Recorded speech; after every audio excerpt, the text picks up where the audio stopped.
Saturday stream, heck yeah. A Saturday stream, heck yeah. You guys are lucky. Smash the like with your fat thumbs. All your little fat greasy thumbs should be hitting the like on your screen.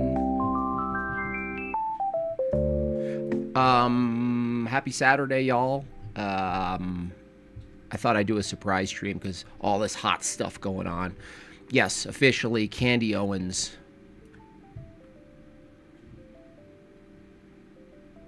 Andrew is on Candy Owens' radar. So this was like an interesting little exchange here. I actually kind of foresaw some of this. Had to have happened. I mean, it had to.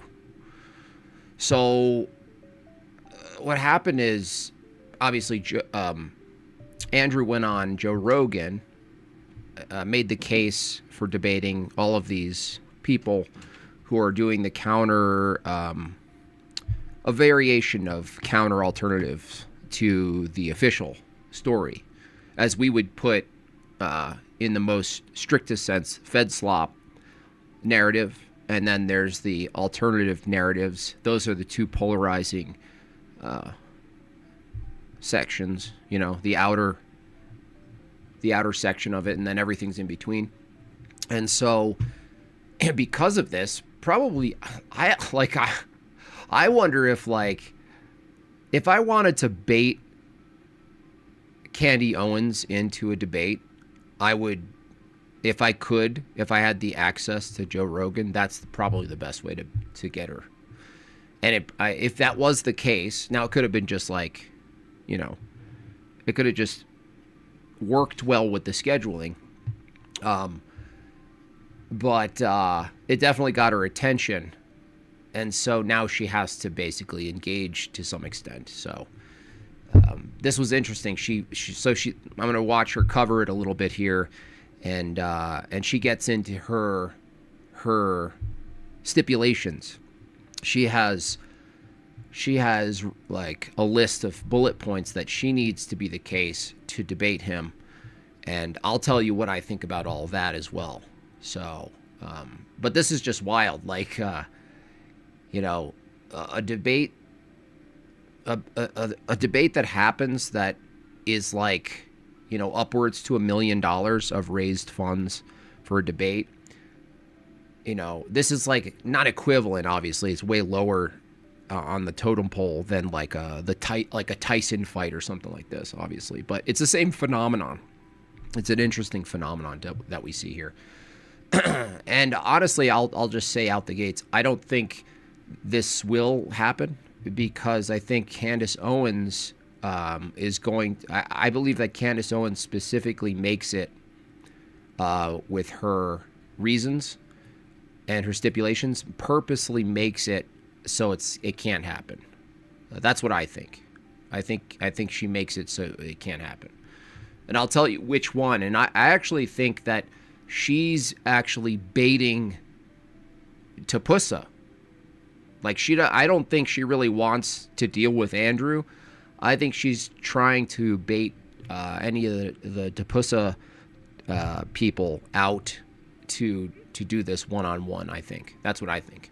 Sort of affiliated with Turning Point USA. Another person in their orbit that they're boosting, so much so that he's apparently hugging Erica Kirk at Turning Point USA headquarters. I will let you take a listen to what he told Joe Rogan during their sit-down. Take a listen. We offered Candace Owens, I offered her $300,000 to do a debate. I was like, we'll give you $300,000. What is her position? What does she think happened? She thinks that Israel worked in conjunction with TPUSA and Erica Kirk to murder Charlie. Based on what? Well, that's the million-dollar question. Nobody actually knows. She's never presented a single shred of evidence thus far that Israel ever worked to murder Kirk, that Erica Kirk certainly didn't. In fact, her position for the longest time was if they already agreed. Well, they agreed. No, they agreed on $500K. She came back and said 500. Did something happen since? If Erica Kirk comes out and tells me to stop this, to stop the conspiracy on this, I will. So Erica did. She went out publicly and she was like, enough. You're just causing more problems than good here as this investigation's going on. And then suddenly Erica's now part of the conspiracy. That's one thing I thought was there, but that could be worked around. So I don't think, when I first heard that, I thought, oh, there's always like, this is normal, by the way, like in the debate world, someone will challenge someone to a debate and the person will say yes, but only if, and they have a negotiation, and sometimes you'll see it. I don't see it often, by the way. It's just that sometimes you'll see it that the person countering will include a stipulation that's so impossible. It's either practically impossible, logically impossible to do, or it requires some sort of weird lie or concession on the other person's half. It's the third one, mostly in this case. By the next day, she's trying to cover it up. She's part of the conspiracy too. When I went to the TPUSA HQ, and I talked to Erica briefly while I was there, the first thing I did was what I think every normal, moral human being would ever do. I gave her a hug. On Twitter, she said no to Andrew making $500K, but he was going to raise that. I don't get it. Does she not understand what the counter was? She would get $500K. Andrew would raise $1 million. Now, it's probably likely the case, like, if they agreed to that and it was on Andrew to raise the money, the other half, which would be his payment, even if it was like, let's say they failed and it was like 200,000 or something, they could only raise above the 500. He would probably still do the debate. And I told her how god-awful sorry I was that happened to her. Like, could you even imagine how that's got to feel for her? Especially now that she has tens of thousands of people accused. They've come to a terms. Interesting. That's actually surprising. Because that's surprising because I really thought that last stipulation she says, and we'll hear it from her own mouth. I thought, oh, that's the one. That's the one they're not going to agree on. Accusing her? Hey, I'm wrong. Of murdering and conspiring to murder and then cover up what happened to her own. I mean, that's like. This isn't disgusting? What do you mean? Like, what disgusting? What do you mean? What's disgusting? To me, this fits basically the current model of politics, entertainment. This is expected. I'm not sure what you mean. Like, what other format would you expect, EBT? Like, what are you expecting? Like mind-boggling psychological torture on a level that I've never seen. Yeah, and hindsight is 20/20, but given the reaction, I think it probably would have been better for her to like lay low for a little while. 1000%. Joe Rogan for saying that people were going. I actually thought one of her stipulations for this debate was that she gets to bring and conjure the ghost of Charlie Kirk in the debate to reference. My only stipulation is this. During the debate, okay, I get to meditate and receive messages from Charlie Kirk directly as one of my sources. Yeah, okay. Now I'm interested because first off, I wasn't expecting Andrew Wilson to look like that. I understand, I guess, perhaps could probably guess how you magically fell into money to be running around offering $300K for a conversation. And I also now understand, having looked into it, why Blake Neff and Andrew Colvat seem to be boosting you on X. Now, for everyone who was like me and legitimately did not know who this man was 5 minutes ago, Andrew Wilson apparently had a presence in the manosphere debating feminists. And that would explain why he was appearing on the Whatever podcast, which regularly features these sorts of debates. I've been on the Whatever podcast and I've done these debates, so has Charlie Kirk.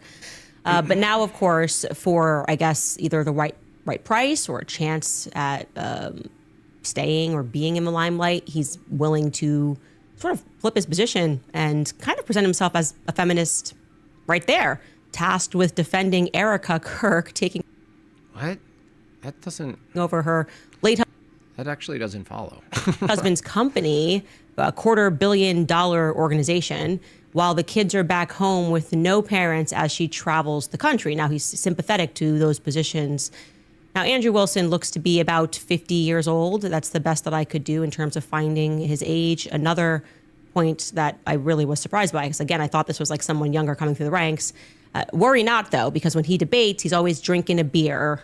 So he wants you to know he's cool. His ex-profile pic is of him smoking a cig, because that's like 50-year-old man doing this is crazy. That's his brand or something. He's like Timu Danny Zuko from Greece, but with a potty mouth, to be sure. Greece was a clean movie, born to hand jive. I actually really liked it. He changed What? smokes throughout debates, and he denigrates people so that people know just how like fresh to death he is. I Fresh to really shudder at this prospect. Can I use that? Can I take fresh to death in the future? Or Well, here's my counteroffer. Now that I know that Turning Point's in the orbit, fresh to death? right?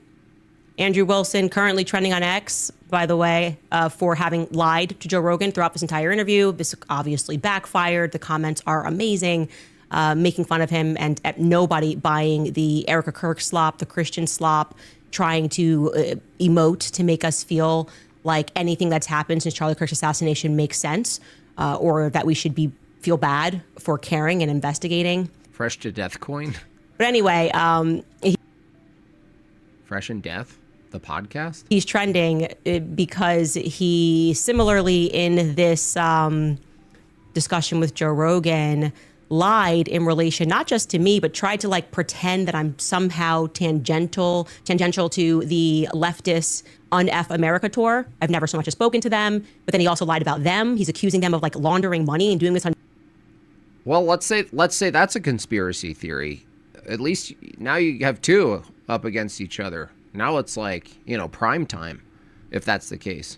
Joe Rogan's platform, absent any fact check. He just lies. I guess that's where they're at right now. Turning Point just needs people that are willing to lie. Nonetheless, I said I have a counter offer. He says 300K. Let's make it 500K, right? I just have the hunch, this feeling, gut instinct that you're maybe being backed by Turning Point USA or their affiliates in this debate request. It's just, you don't strike me as someone that has 300K lying around for conversation. I mean, Wait, that doesn't make sense either. You're gonna increase it to 500K because you have the feeling that Andrew doesn't have 300K? I actually don't know.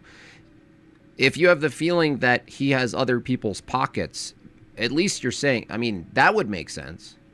Is that what you're saying? Like, okay, well, I have a feeling it's not his money anyways. Like, speak directly, honey.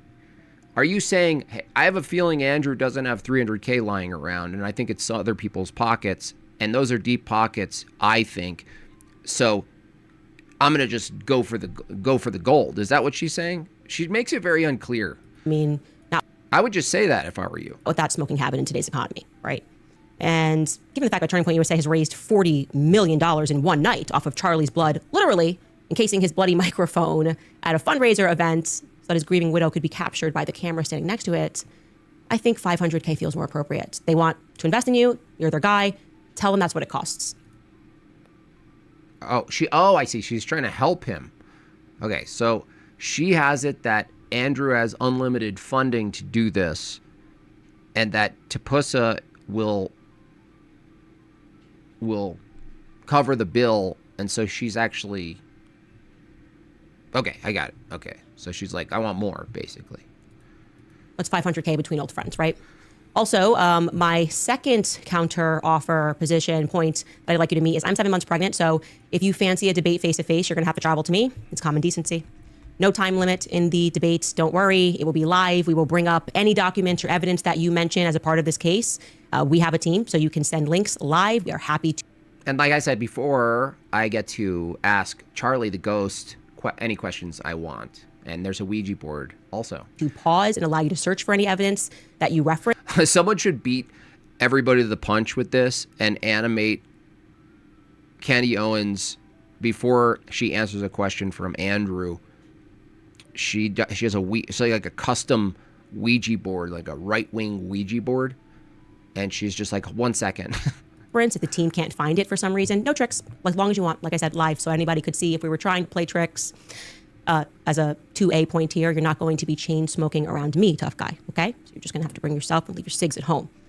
And this is actually, I would say, the most important part for me. This is what has to happen. Third part here. Hello, Andrew, but this is throwing pearls to swine. There's no point. Make her and her followers. Well, it won't convince her followers, but it's really, if anything, it would be a demonstration. Honestly, if you look at the origins, right? Remember lunatics on the internet? Like this is in Andrew's wheelhouse. It would just be like the most famous version of lunatics on the internet. It would be the same exact format, right? So it's like, I don't really see the distinction, MDD. Like, of course, if you take the position, you only debate to change someone like Candy Owens' mind on something or her followers. Yeah, I agree with you. There's nothing there. But that would be true of just TikTok people and a lot of debates in general. But, like, that's the world. Like, you know, that's the world of it. So it's really more like, okay, in the debate world, there's a version of the Mike Tyson fight. Like, that's what I think. It's like there's a version. There's the most prominent type of debate around the most crucial topic at the time. This is what it would look like. Either Blake Neff or Andrew Colvett or it's like WWE basically. Erica Kirk. But that's the thing, is like, if you look at it more than what it is, like, of course you come in with all these like upsets, but I'm not, like, I look at this as a lot of entertainment and basically covering something that's very contentious that happens to be dividing people currently. And it's around narratives. It's like a larger thing. It's like around general narratives, mainstream narratives versus alternative narratives. Must publicly. It's a theme. It's like, let's say this is like the theme. This has been like the theme of America since, for me anyway, since 9/11. Like, this is the theme of America. It's the tension between official narratives and counter narratives. Claim you first, meaning they must say that they are sending you in to debate on their behalf regarding the Charlie Kirk case. Okay? No worming away after the fact. They don't get to go, oh, we don't really know this guy, whatever. They're boosting you. You're at the headquarters teaching people how to debate. I got to tell you. Yeah. She has like a Ouija board, but it's actually, there's a camera on it and it's projected on the screen so everyone can see. And her, you know, her little black hands are like controlling the rock, and she's just waiting. And everyone, like the time it takes for her to spell something out, that's allegedly from Charlie's ghost. And Andrew's sitting there smoking a cigarette, waiting. It's just quiet, like very awkward silence. And her little hands, you could actually hear, like ASMR, the whatever the thing is on the board that you move around. You just hear like scratching. Tell you from the outside, it kind of looks like Turning Point USA scraping the bottom of the barrel looking for influencers, and they've now arrived at people who are just amoral, who will lie about what people have said and intentionally misrepresent their positions, and who I would say are not reminiscent of the honest debate strategy and style that was once employed by their company founder. I mean, Charlie Kirk's brand was clean and respectable. Here's Andrew Wilson, who, I'm not kidding, Turning Point USA says they welcomed him to teach others how to debate. Here's him debating a feminist leftist. Oh, I see what she's going to do. Did you see a boring guy's dog throw up on them while they were talking about orthodoxy? Wait, Boring's dog? No, that's awesome. I didn't see that. That's amazing. Jeremy Boring talking about orthodoxy? That's a win. And his dog throwing up on him is a win. Nice. Her name also happens to be Charlie. It's called spiritual evidence. I'll try to rephrase this. I'm going to reframe. Oh, come on, dude. We've all seen it. Really? You're going to take how many thousands of hours of him debating and it's this one exchange? Okay. Telling to a person. But mouth. Your wife with the 3 baby. What did I just say? Your Dyke? wife with the 3 sorry, baby. I'm sorry, Dyke. Is she morally inconsequential in comparison? Wait, is Candace Owens under the impression that this is the parts that he would be teaching insofar as debate? I mean, what? To your ditch licking? Do the men that you try to... I never heard that term, ditch licking. People have told me and used the term before, and I didn't know better. I actually had to ask Charlie's ghost what ditch licking was, and he got back to me. That you try show to your hatred against. Do you, the do women they, that like, you try convince to them that they shouldn't. You know, like, Charlie, did pursue I bring women? Do they know Charlie? that Did your I bring wife your is 5 family? years older? Did I bring? I think it's a little strange, perhaps apropos, that he's actually debating a person named Charlie, perhaps an embodiment of my best friend. Is that a coincidence? Is it a coincidence, okay, that the person who is apparently funded by Tapusa to defend them and their narrative is debating a person named Charlie? Okay. Bring any of your You family called into? me stupid. Did I You say called anything me about your stupid. family being stupid, Charlie? could. It's You could because go I'm for it. better than you, Charlie. No, it's because you're embarrassed, and you know that the traditional values that you try to sell people on are bullshit because Let's you go are not through a it. traditional man. Chuck, let's go through it. You are not a traditional Let's man. go through it, Chuck. Tell me what I'm doing, which is immoral. We probably should have bleeped out a little bit more in that clip. I don't even know what some of those words mean, but Especially ditch, that's especially that one. him in a nutshell. I mean, I crashed my car in a ditch. I've ditched friends at like a bar. Just kind of curses and smokes cigarettes and tries to denigrate people. And again, just to give you guys the proof here, Andrew Colbeck claims they did pay him, but only to come and teach their students how to debate. Here's his tweet. He wrote, "Nope. He was paid for 1 day of the debate training for our students and campus debate team. He's not, quote unquote, being paid, but seeing how much they seem to hate that idea, maybe we should see if we can work something out. LOL. Oh, LOL. Great. I think we should work something out. I do." And Blake Neff sharing clips of him on the Joe Rogan show. He does a great job on Joe Rogan dissecting several of the conspiracy theories around Charlie's death and answering Rogan's questions about them. Worth a watch. Oddly enough, Z Cohen. Oy. Fine. Can Pastor Mike moderate with Nancy? We don't do debates. We don't do debating. It's clearly anti-biblical. Okay. Okay. But I'd be lying, and I don't lie. I cannot have a church. Lakewood Ministries would not survive under lies and deception. I have to admit, both Nancy and I, and Cindy, know that term being used today. So yeah, that's my counteroffer. I want Turning Point USA on record, just to recap, saying that you are representing them in this debate. You know, that they're not going to shirk responsibility and pretend like, oh, we just paid him one time. Yeah, he's going in there, and we want him to debate on our behalf. That's why I'm actually surprised she came around and agreed to whatever terms they did throughout on Twitter. I've been off Twitter, but I thought this was the one being used to make sure it wasn't going to happen, because that's basically asking for a new narrative to be affirmed, and if it wasn't true, it'd be impossible to be affirmed, right?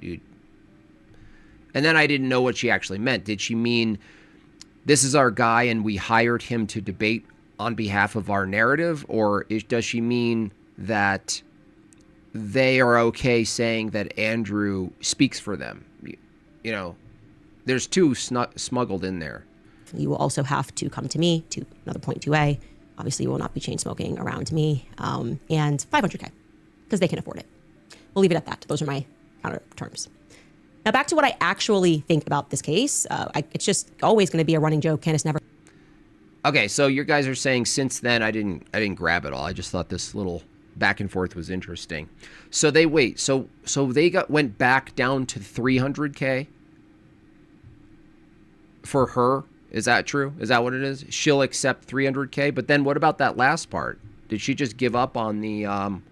No, they have to say you have to wear a Turning Point TPUSA jersey with the number 33 on it. Okay. And it has to say Erica Kirk on the back of the jersey. Okay. Those are my terms. Okay. If this debate happens, Andrew embarrasses her. What happens to her career?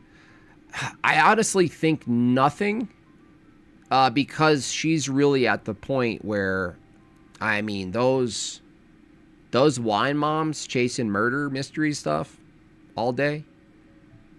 You're not going to stop. That's a pastime. That's a tradition.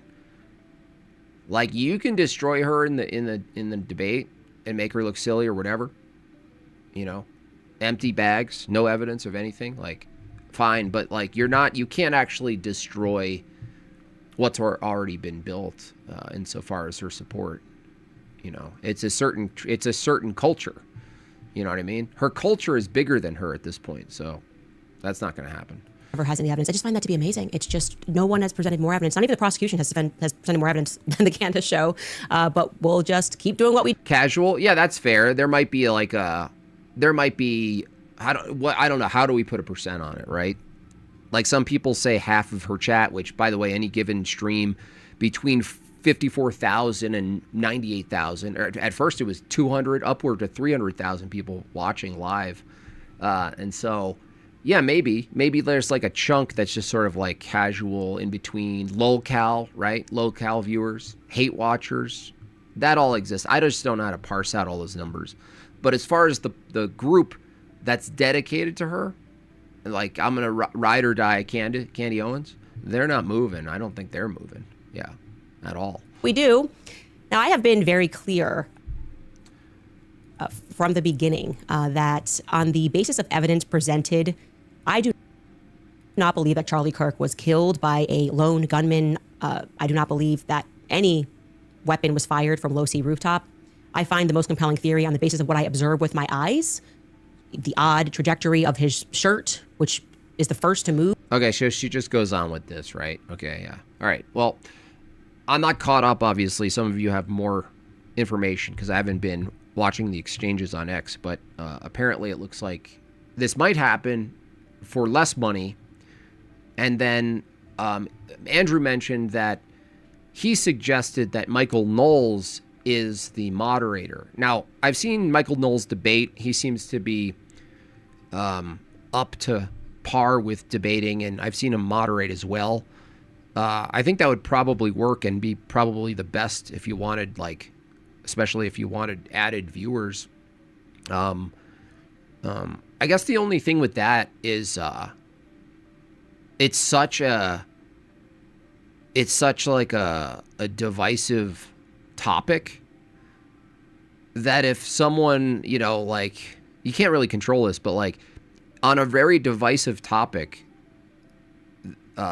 where you stand right now, it's like equivalent to like COVID almost. Like, that as a moderator, if you mess up in any way, or people think you mess up, or think you were too soft on one person or the other, or too hard on one person or the other, you know, that could alter how you're presented. So it's a bit of a, like, to me, that would be kind of a risk. Not for any topic, though. I just feel like that for Knowles, this could be a risk because of the topic. That's all. And I don't know if he would do that because of it.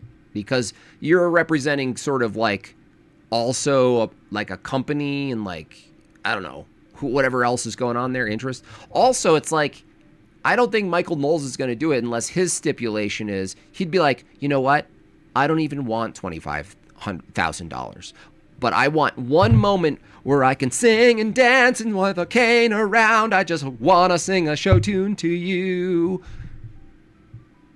And they'd be like, okay, dude. Okay, gay.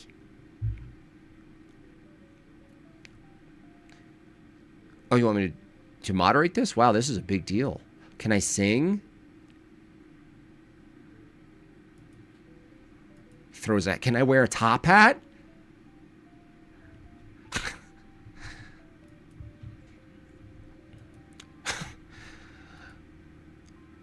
And then they're both not going to agree. They're going to be like, Andrew's going to be like, I don't think that's a good idea. Don't think for such a serious, contentious topic, dividing America, I don't think it's appropriate for you to break out in a gay song and dance with a top hat and a cane and tap dancing shoes.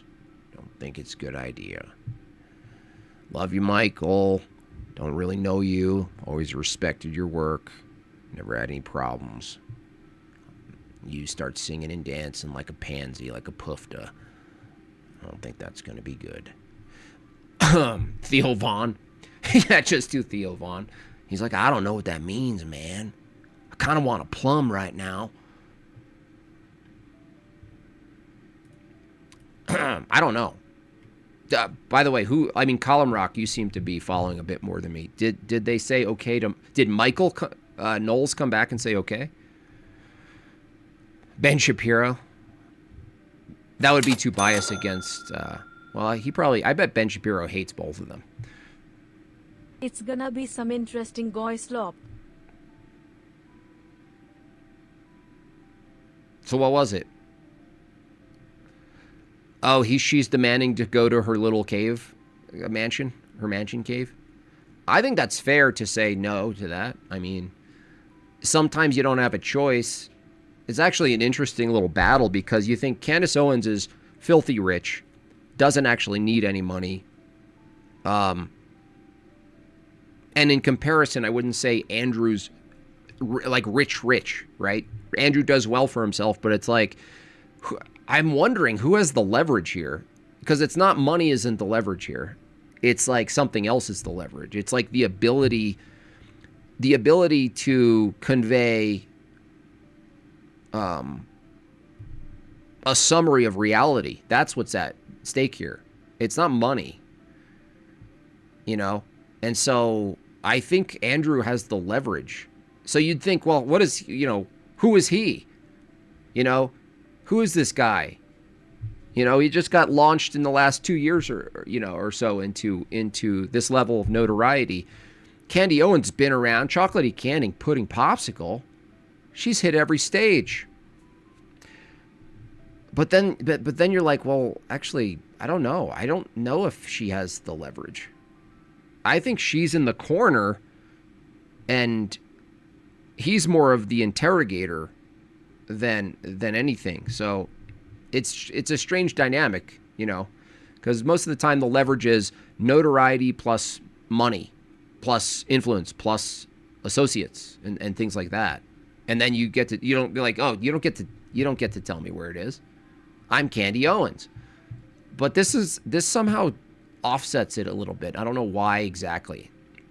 I think it's like just the nature of the content itself, the nature of the what's being discussed. I don't think she actually has the leverage.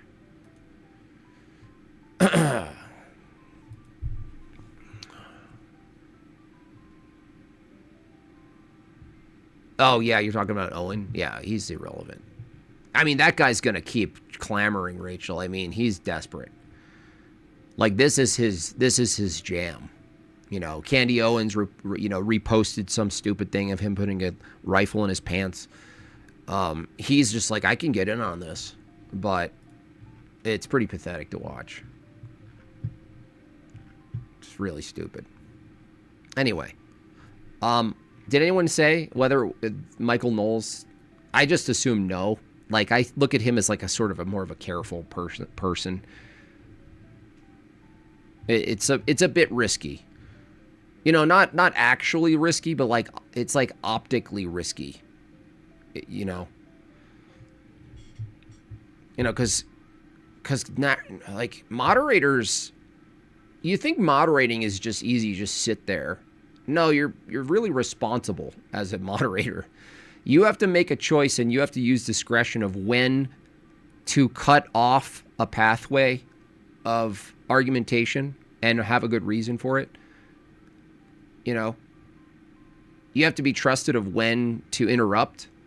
And you're never going to be right about that, given the sides that would be representing. You're never going to, nobody's ever going to be like, you did, like, holistically, everybody goes, oh, you did the right move there. And then it's like, then the whole new narrative start. It's like one wrong move from the moderator from either side, they'll be blamed for now being like a shill or whatever. And then the moderator that then has to have a debate on whether he's a part of something.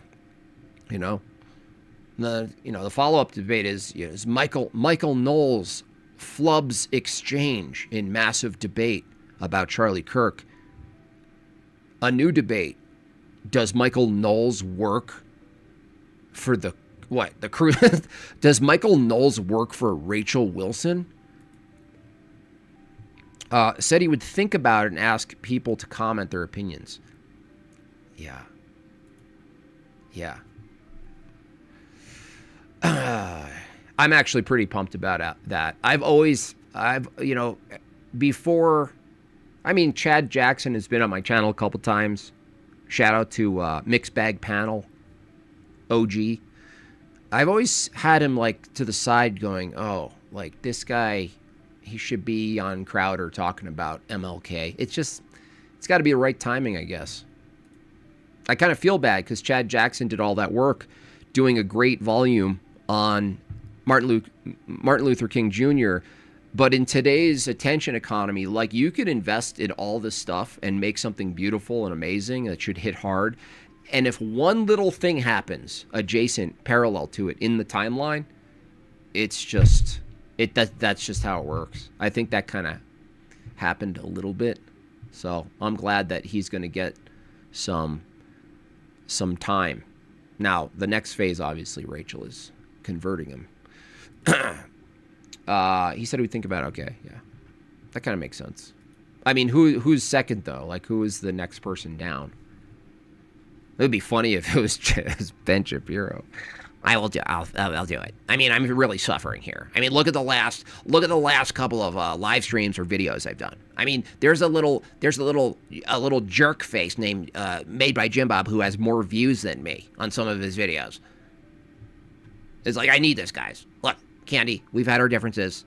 You know, you were our favorite chocolate statue when you worked here. You know, things don't always work out. My only request is you consider me to be at least the moderator. You know, second in choice, second in line. Look, I need this. Look, I really need this. You don't understand how much I need this. I'm literally selling lifetime memberships.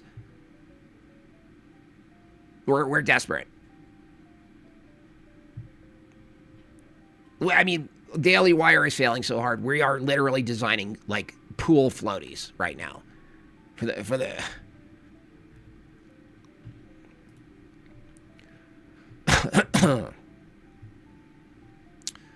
Ben begging to mod roll. Yeah, come on, please. You know,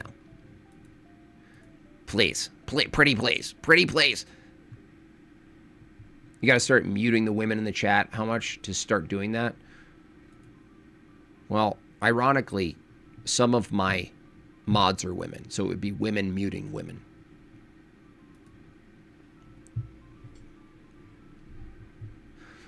Interesting. So when should we hear back from Michael Knowles? I bet you anything he says, only if I can sing a song. Only if I can sing one of the greatest ballads from Les Mis.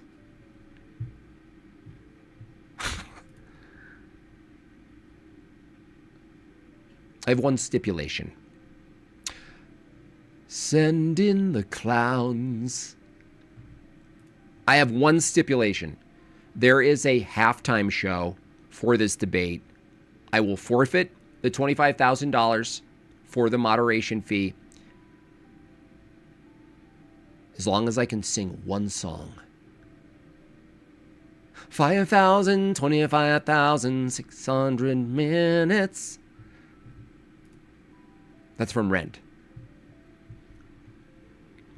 He already made a vid. Who did? Knowles made a singing video already? Nice. He made a video on X, or Michael Knowles did? Here I come to save the day.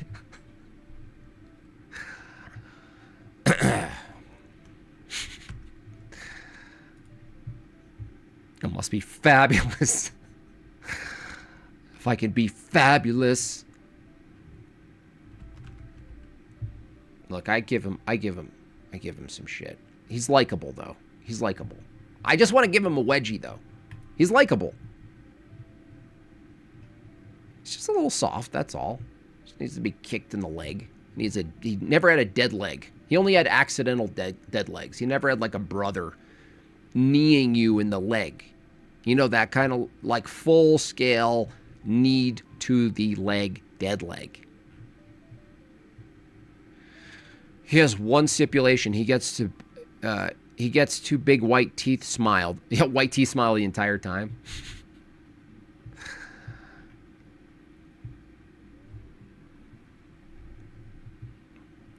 As long as I can sing Amazing Grace on the ukulele. At the start. I think we should start this appropriately with one American epic legendary song to represent this country in unity, that we can be united even in debating.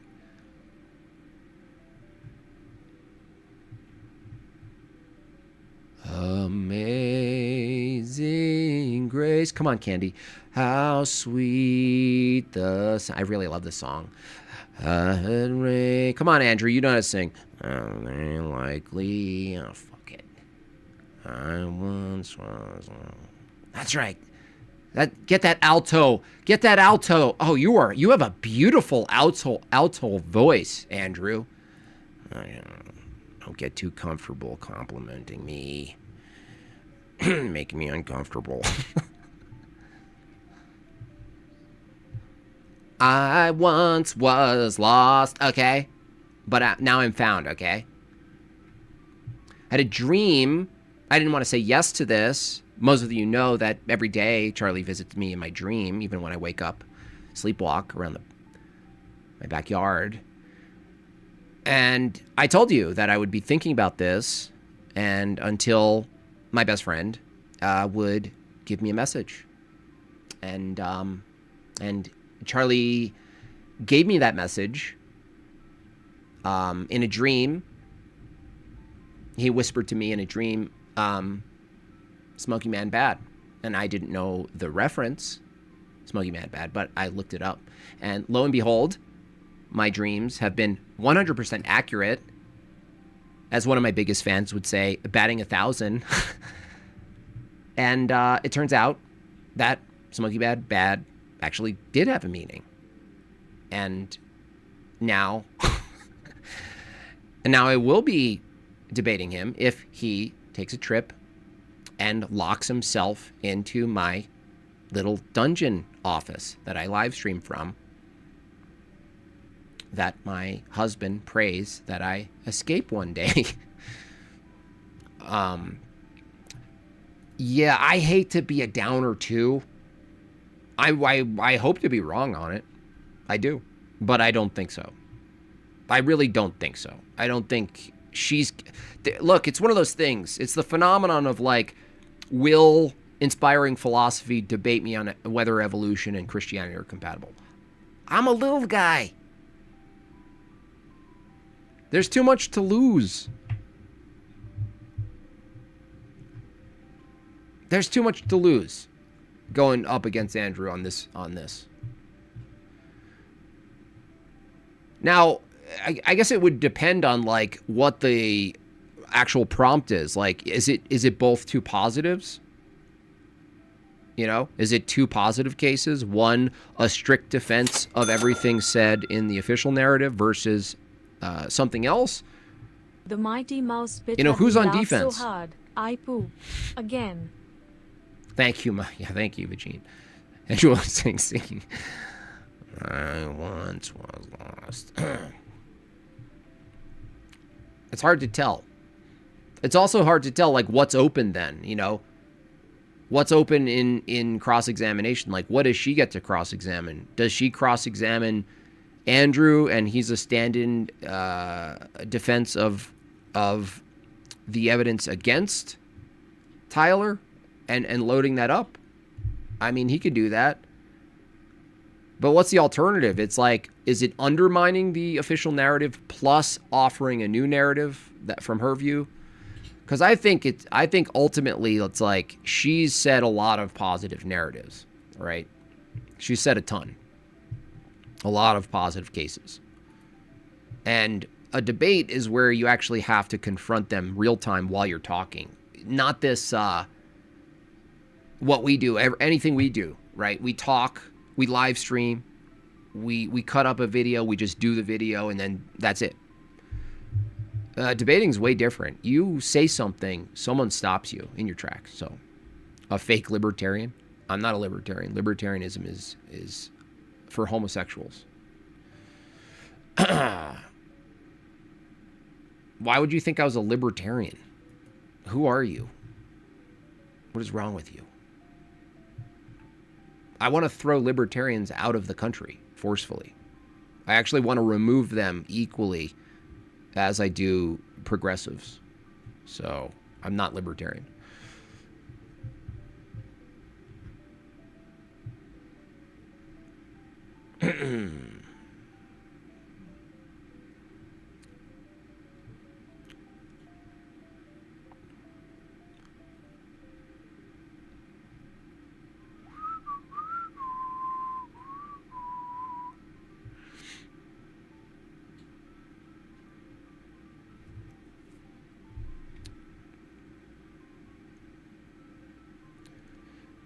He's identified as a libertarian before? What are you talking about? If someone was a libertarian before, they're a libertarian now? What are you, some sort of fucking idiot? Cosplays as an Orthodox Christian? What? Who are you talking about? I don't even understand what you're talking about. Wait, I'm a libertarian and now Andrew's a libertarian? I don't understand, man. I don't even get it. I don't even get it anymore. I don't even know I don't know how many are human people anymore. Like, the dead internet theory is kind of haunting me sometimes lately. Where I'm like, did I just talk to a human being or not?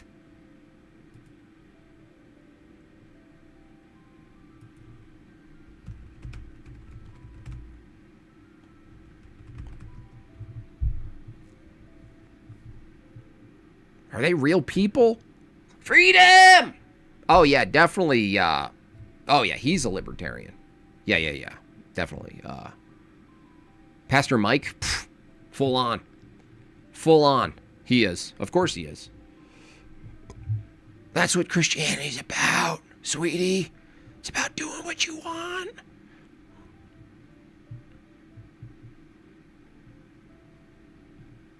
Who is he talking about? Jim Bai identified as a libertarianism as having superior force last time I heard him. What are you talking about, bro? Arguing that superior force wins the day insofar as policy and governing a country doesn't make you libertarian. My argument against libertarianism is that you're going to have to hold a principle against libertarianism to maintain libertarianism. Just like anarchy. Lay off the junkie, pervert. What are you talking about, dude? I've heard him say, what are you talking about? What are you, some sort of idiot? Are you fundamentally a stupid person? Is that what it is? Are you fundamentally a dumb person? Oh. Thank you. Are you fundamentally a stupid person? Contributing to Jortlandia Thank infrastructure. You. Thank you. Josiah. Thank you, Josiah. Thank you, Taguch. Thank you. Libertarians suck. Libertarianism is trash. Garbage. What you talking about? Are you fundamentally a potato? Are you fundamentally a potato? You sold your daughter to human trafficking. That's not... It's like funny, but...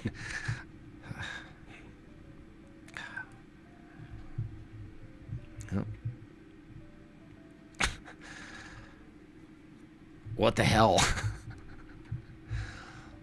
I do. I have the lowest IQ detractors.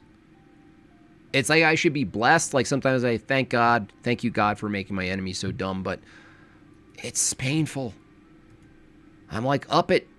How do I increase it? Where are these people? I can't find them. Have I ever? Yeah. I've debated a libertarian, and who was that one dude? I forgot his name. He was like a whiny little Jew. Cooling with the anti-Semitic remarks. He like went to jail, and now he's a full libertarian. I forgot his name. Aaron Brooks. Aaron Brooks got completely annihilated. That's the guy with the strange speech thing, right? Jay basically ended his position. I think it was in like the first 15 minutes. Yeah. Seems like a nice guy, though. Yaron. Yeah. But he just got completely... He didn't know where he was, actually. He was like, what? He basically kind of started sounding like Stefan Molyneux a little bit, who really at this point has no excuse to maintain his garbage philosophy. You know?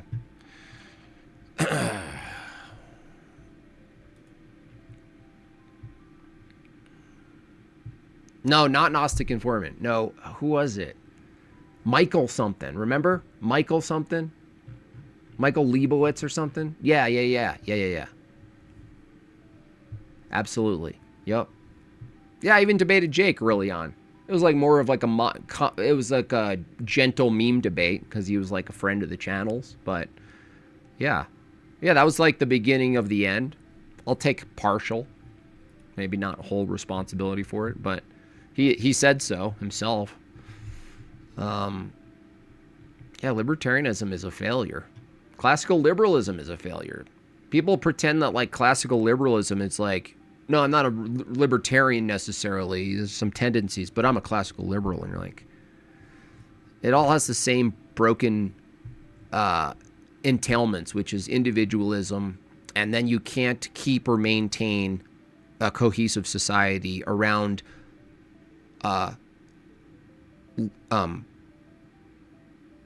basically making into law customs, making some customs actually law.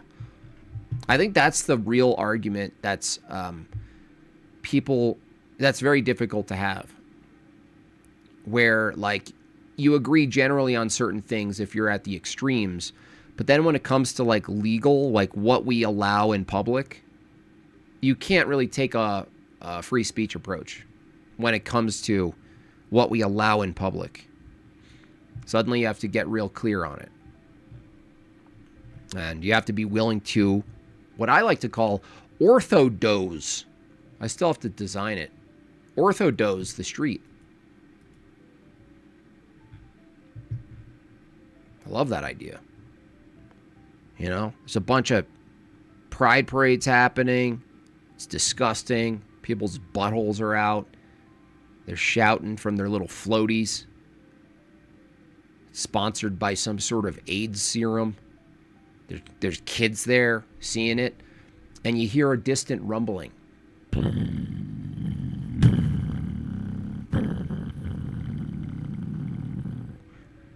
some chanting. Some very distant chanting.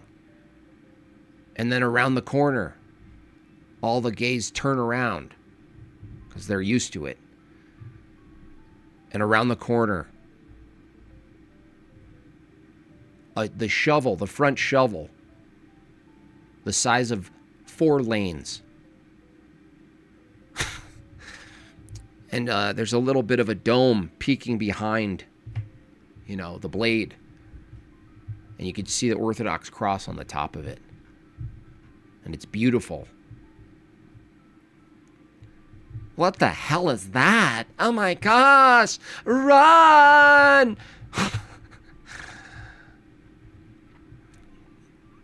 Orthodoser.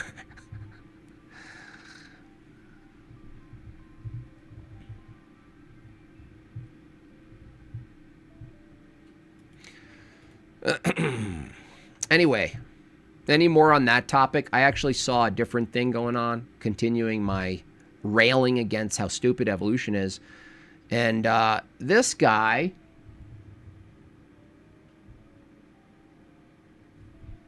a few true things, this boomer, this is perhaps the most annoying take. This take is the collapse of the West.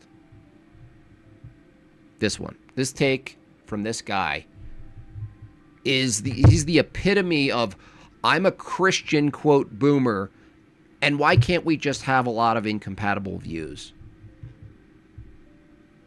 this guy. And that's really my wheelhouse, you know. It's like if I'm going to continue debating, it's like I really want to focus on evolution proponents, standalone evolution proponents, but also evolution proponents who think that it works at all with Christianity.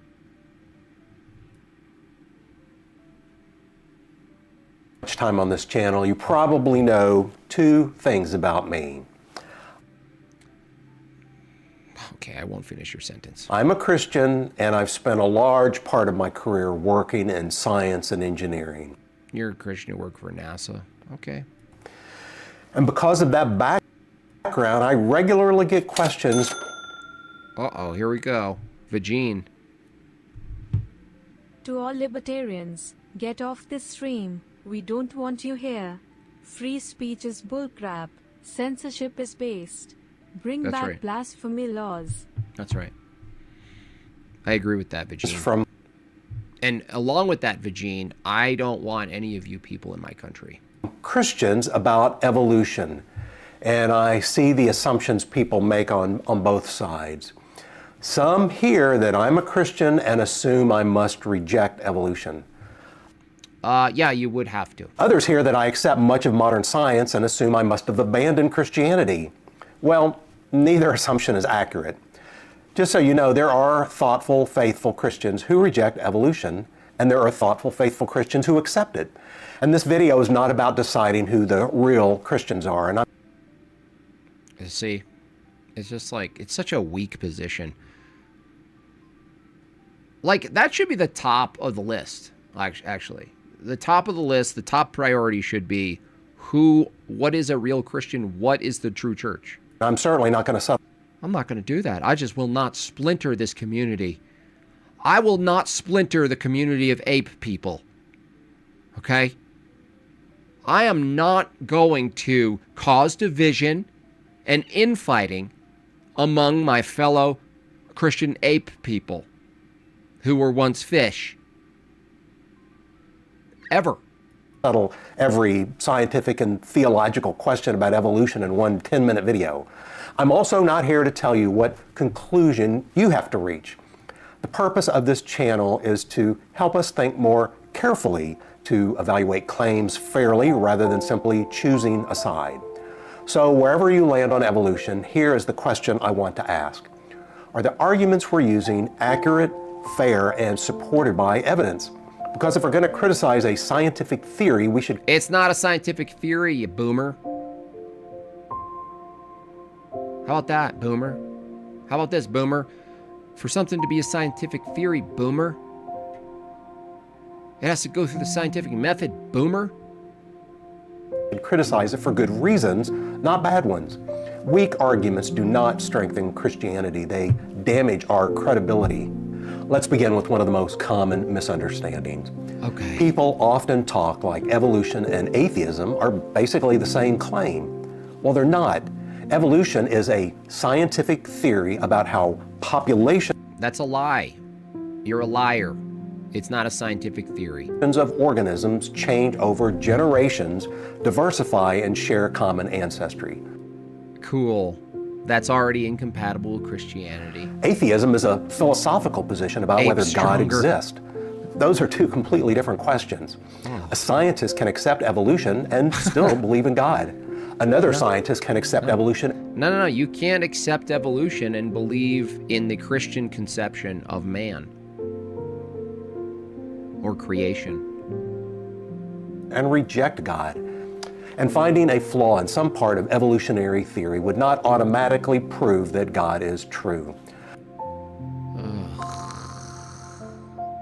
Oh, it's only a theory. Okay, here we go. And a theory often just means a hunch or an unproven idea. Yeah, that's actually what it's currently used as. It's not a scientific theory.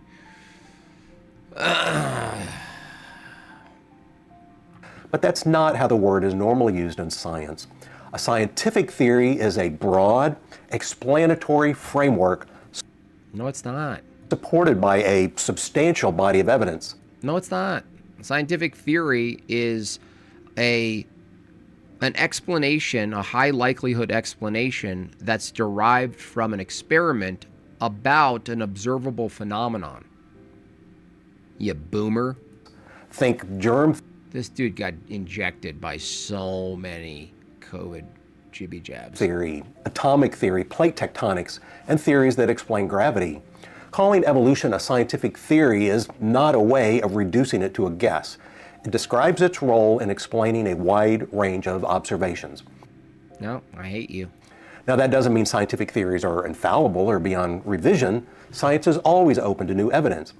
But if we want to challenge evolution, we need to engage with the actual evidence and the explanations, not simply misunderstand the vocabulary. Nope, it's not a scientific theory. And the reason you know this is the way you know you have a scientific theory is if that you can arbitrate between two competing hypotheses. That's how you know. Boomer. Sometimes Christians point to an outspoken anti-religious scientist who uses evolution as an argument against God, and they conclude that science itself must therefore be false.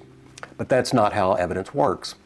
Now, whether someone like Richard Dawkins is right or wrong about God has no bearing on whether biological evolution occurred. The biological evidence has to be evaluated as biology. The philosophical argument has to be evaluated as philosophy. We shouldn't dismiss legitimate evidence simply because we dislike the person presenting it. And we shouldn't accept a scientist's philosophical conclusions. Is this AI? Are we post-truth? Just because that person has impressive scientific credentials. It's not even a theory. No, it's not even theory. It's not a scientific theory. It's literally a story. Now, evolution is reduced to actually a post hoc story about the past that you have no access to. Totally.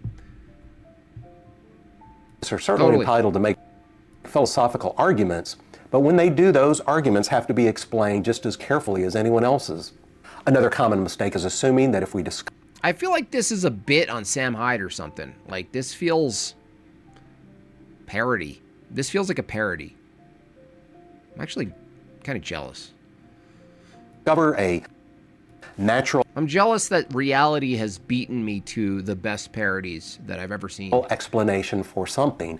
God has It's barely a hypothesis, yeah. It can't even be. It can't even be. Somehow been ruled out. So a commercial for drugs. Suppose scientists explain how a particular biological feature developed through mutation, natural selection, genetic drift, or other natural processes. That may explain the physical mechanism, but it doesn't answer every philosophical question. It doesn't explain why a universe capable of producing life exists at all. And it doesn't explain why the laws of nations. Sometimes I hear Christians say, well, if evolution is true, Christianity collapses. You know, I feel like he's using evolution as a stand-in for homosexuality. It's like, you guys don't understand. These two can be together. I just want you to know, I believe that all Christians of all types of Christianity can be put into a bowl. And we just have to tolerate each other. Because Christianity is like a Skittles pack. It comes in a lot of different colors and flavors. But it's all in the same bag. Skittles is one of my favorite little candies. I like them so much. I get so excited when there's a new color or a new package. I love that stuff. And I love you. Holy cow! That is a big for real, bro. Brady Harvey. That is a very generous donation, like the one I left in the public pool. I know. I saw it. Long time no see, my Jortlandian wiggas. Thanks, Brady. Appreciate that. God bless everyone. I miss y'all. Let's hit this goal. Thank you so much, Brady. Big ol' whopping 100s. Boomers are get. Boomers are done. This is their last hurrah. If you want a boomer take, you're going to have to go to the old person's living home. Set up your interview there.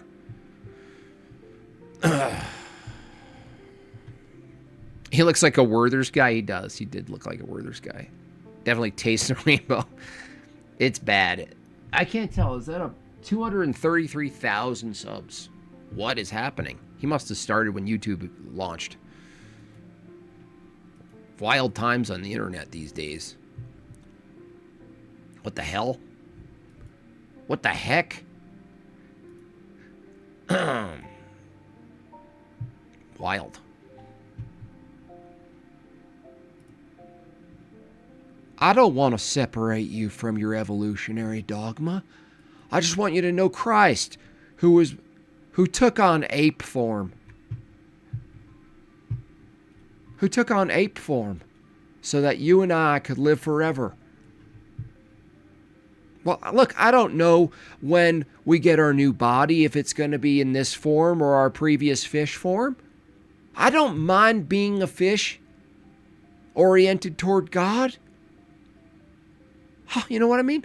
If I am, I'll just try to flipper my way closer to him. You know, I don't need to know if Christ walking in the garden, if it was just flipping like a seal or walking like a spider. It's still him. Yeah, at the end, he just starts putting on makeup. He's just like, anyway, here's what my channel is really about.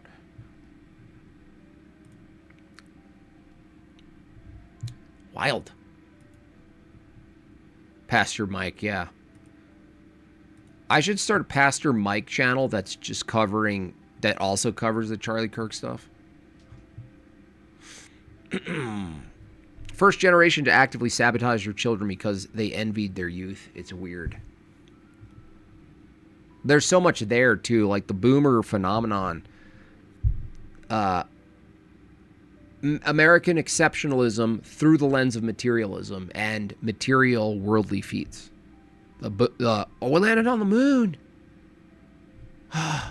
What, my generation landed on that big old bright thing out there.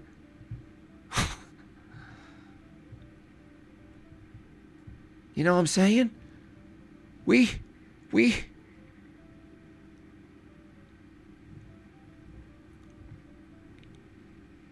made way for all sorts of usury. We did that for you so you can all go to college and we can completely deplete and saturate the value of higher education. We did it for you. We went on the beaches in Normandy. We fought those bastards so that you can chop your junk off at the age of 7.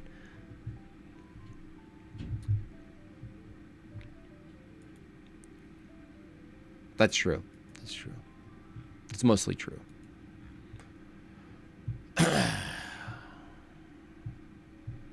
Yeah, exactly. That's really it right there, man. That is it. That really gets it. That's full. That's all. Well done. No other words needed. I'll be dead. I don't care. Yep. It's wild. Boomers were raised by Great Depression survivors who hoarded everything and were surprised we're in this situation. If they argue evolution, do they have to admit all sea creatures just haven't become humans yet? If so, we're dolphins.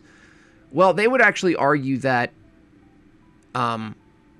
becoming human is a phenomenon that's only happened once and it can't happen again because it's just the result of a process that happens to be incidental. So there's no reason to repeat like a lawful reproduction of form, except they now argue that all forms are heading toward crab. I'm serious. They legitimately posit that all forms are heading toward crab form. At least they're making a prediction about morphology. You know what I mean? They never do that. I'm going to donate all my money to Israel and let my kids and my grandkids suffer because the rapture is coming, pretty much. Yeah. Yeah.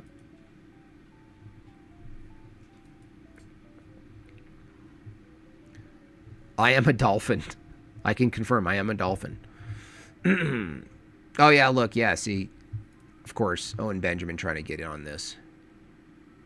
He's sniffing that money and that notoriety. Oh, man.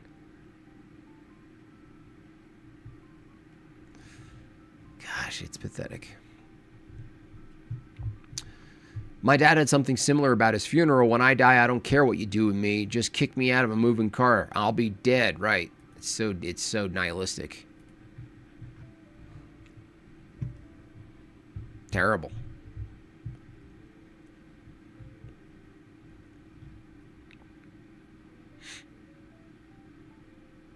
Yeah, very desperate, Johnny. Nice to see you.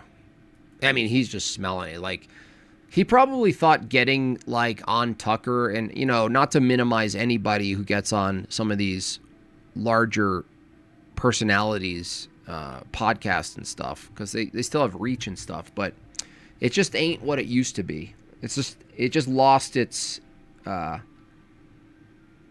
of like, the influence it once had isn't there, you know. The notoriety is still there, but it's like it doesn't just it doesn't hold the same weight. I don't know when that changed, or it was like drifting away. It just doesn't have the same oomph anymore. But he thinks it does. Like that guy wants to be back in like the Hollywood world, and I don't mean just the location Hollywood. I mean like you're in that kind of thing. You're in, but it doesn't exist anymore.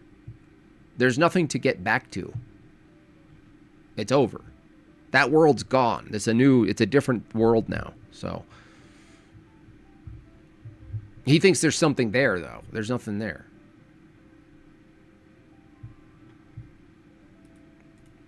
I thought you escaped Babylon, right? Except for all of your patrons are dependent on Babylon, on the beast, so that you have your income. Oh, you escaped Babylon. You don't need all this stuff, but you're incessantly and obsessively clamoring to anything that's popular at the time and inserting yourself into it so that you can be brought back onto the platforms that you thought you defeated in your nonsensical anti-hero fantasy. You know? These people are retarded. Anything, of course, anything that's trending. But then pretending he's above it. It's like, at least say you're a part of it. You know, at least people would respect you. At least say you're a part of it.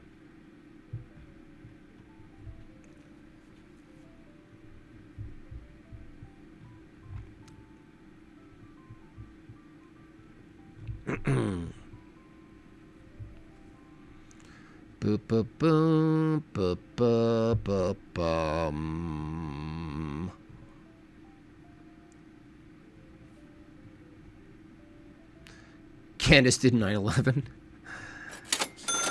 Candace did 9/11.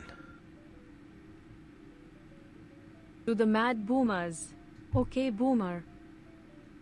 He hasn't changed. No, he hasn't changed. No. The only thing that changes is like the people that come through. And at that point, I mean, Johnny Arcade has been there since the beginning. And, you know, it's like there's like a new train arrival of newbies who come through because they saw something, and then they come into it and they sort of immerse themselves in that world. And then, you know, the trend is like you either graduate out of it or get sick of it, or you become baptized, you know, with your saint name, and then you call him out on anything, and then you're done. And that's it. It's just like a cycle. It's been cycle and cycle and cycle. There's been people who covered this phenomenon. It's a phenomenon with cults, especially, that there's generations. Like there's like a wave of there's a generation, the first generation, and then they escape, and maybe you get a couple of stay behinds who stay with it, and then you get a new generation, and then they leave, and then you keep piling it in, and the reason you do that is you keep repeating the same crap, and even if those people leave, it's okay. It's like Bernie Sanders. You know, whatever he says, people will graduate and mature out of it, but there's always new young graduate idealists who are going, oh, that old bastard's going to save the day. You know, what he's saying, what he's doing. That's what's good, yeah. And then I keep getting older. They stay the same age.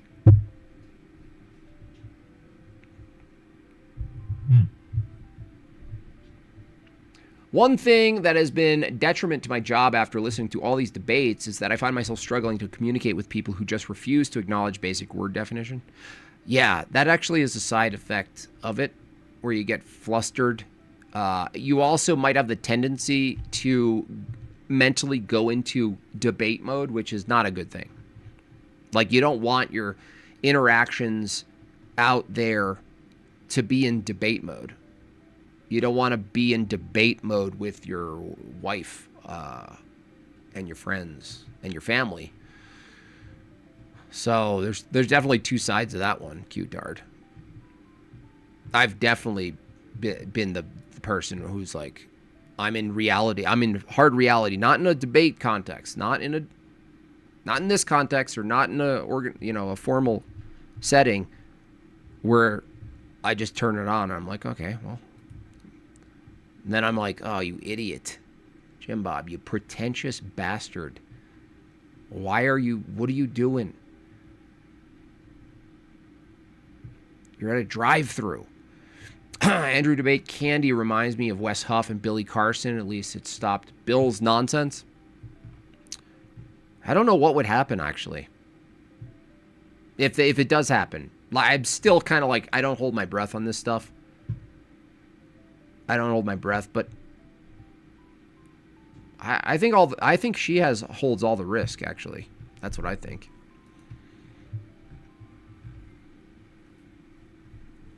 She's going to travel in time to learn his arguments.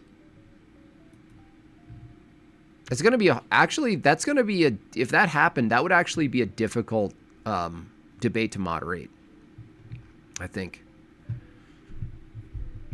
I think that's going to be difficult to moderate. So, sir, this is a crab shack. Me too. Me too. Even with like enemies, like people who I've been like really aggressive to in person, I'm very cool about it.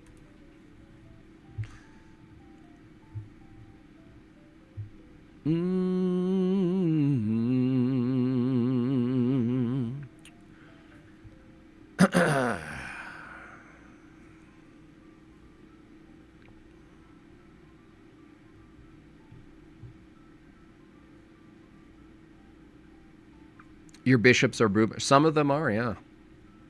But that has nothing to do with temporal politics, though. Like, that's the thing about orthodoxy. Goal, Bob. Thank you so much. Appreciate that. I plan on covering this debate if it's streaming and it's possible to snipe. And but I can only do that for $300,020. So that's sorry. That's what I'm asking for. Okay. Jimmy Dore's response to Andrew flat out lies about Andrew's position. Oh, what's Jimmy Dore's position? Oh, Jimmy Dore is Tapussa done it.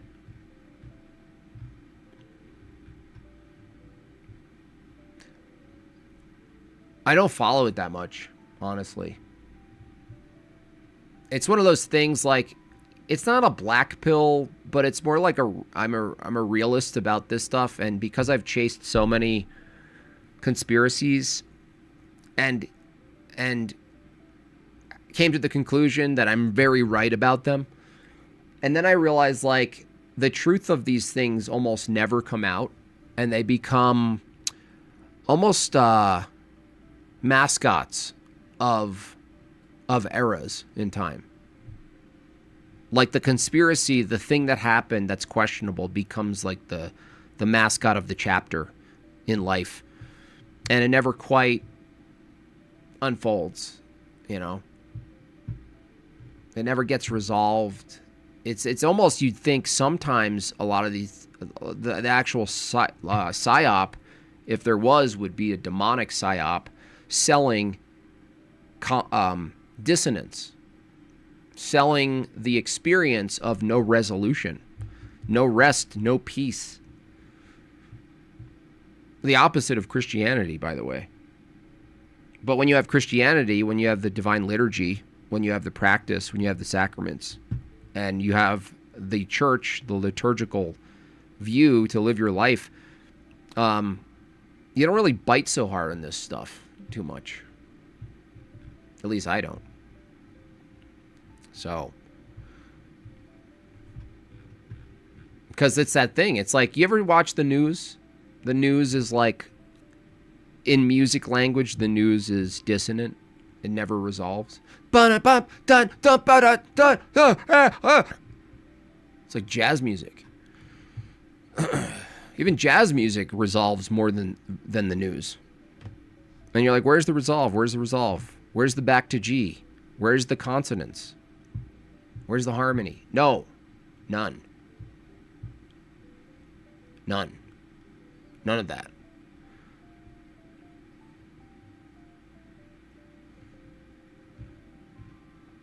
But people aren't after knowledge, resolution, and knowledge. They think they are, but that's a trick. You don't find resolution in knowledge. It's a spiritual matter. And we know this because when you don't have resolution in knowledge, when you don't know, and you're like, darn it, I wanted to know, and I just can't figure it out. Guess what's affected? Your spirit. Your spiritual life is affected when you chase that stuff. It's a trick. It's a trick. There's nothing, you're not going to get it. You're not, like, you'll get entertained. You're not going to get justice. You think whatever side you're on one of these given issues, you're going to actually see, like, what you think justice is? Nah, that's not a thing. You're not going to get that from people. No way. Yeah, jazz resolves more than yeah, okay. Commercials resolve. You know? If you go to the staccato, abrupt, chaotic news, and then it cuts to a commercial, commercials resolve.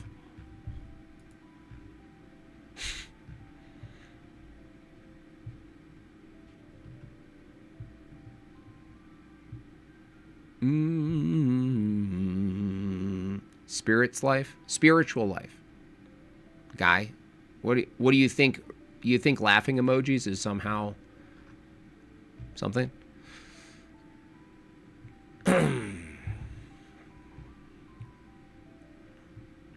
Present your evidence that 9/11 wasn't a dude in a cave. That's hilarious. That's actually really funny.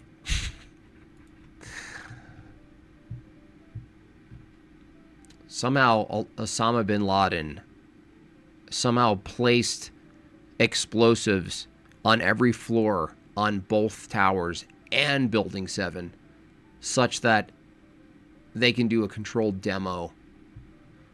He just knew, you know? That little goat pegger just knew.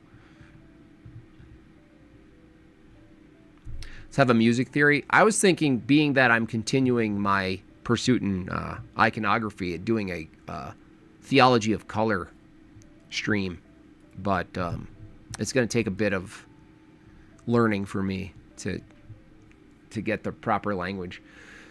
Genuinely a toss-up. Don't trust the story. I don't trust the official story of almost anything, including this case. However, I trust Andrew. I mean, everything starts as a ridiculous conspiracy. I don't even think it's about that either. I think it's about, like, okay, well, there's a main narrative. Does it, even if you didn't take the entire thing, is there more support for it, even if you say, I don't really buy the whole thing, than the counters? My view is, like, the counters, like 9/11, the counters aren't crazy. Some of them are, but the counters to 9/11 is basically looking at other replication of buildings, and what it requires for them to fall. That's why doing science, in this case, a type of science, would be really important. So you could have a set of experiments, let's say that, you know, a lot of the narrative, the counter narrative rests on the narrative of like, you know, what happens to a bullet. Now, is it possible to exactly replicate some phenomena? Probably not, but if you can do it at all, at least it puts a narrative to sleep, or it puts the narrative, it gives it legs. And that's pretty much like how I would be reserved about a narrative, and so there are reservations I have about the specific narrative, but the alternatives are so crazy. You wonder if that's the actual goy slop. Like, that's the thing. If you go full truth retard, you have to consider that there's a goy slop fed narrative, but you also have to consider that the opposition, that if an opposing narrative is as crazy, you have to consider that that's also a a fed slop narrative too. And how do you do that? I asked someone how to do this. I didn't mock them for any of their stances on this. I just said, well, let's say the main narrative is fed slop goy stuff. And you know, let's say a portion of it just doesn't make sense, and to you it'll never make sense. But the thing is, it's like, how do you know the alternatives that are sold, that how do you know those aren't so out of whack that itself is a type of psyop? How would you know? And that's where you're left. You're left going, well, I don't believe that, but I have no alternative, but I don't believe that. Okay, well, at least admit that that's where you're at. Don't try to solve the case, you know, if you can't. Don't try. Don't act like you can. Just be like, shit, I don't know. What happened to Charlie is a result of stochastic terrorism. He pulled the trigger, but obviously the question remains, what got him there? That's even a harder question to answer. It's like, you have to reduce, like, let's say you just grant it. It's like tackling motives, you know. There's definitely, to me, based on everything, especially out the gates, there was definitely, to me, clear motives for interests in a war, interests in Israeli power, maintained influence, optics, whatever. There would be some interest, because the question is, like, how influential was Charlie Kirk? How influential was he in swaying opinion about any given matter? He definitely was influential. The question becomes, was he influential enough to justify to get out of the way? Like, my initial intuition about all of it was yes. That's what I thought. But I'm a truth retard. I'm already preconditioned to think immediately in that way. I know that about myself. Now, I can have that position, but the difference is, could I debate it? Could I make a case? No, I couldn't. It's my intuition built with a couple of pieces out there. That's all I got. I got a piece of a puzzle, maybe. You're gonna need gematria for that, yeah. I'm ordering my ciphers, you know.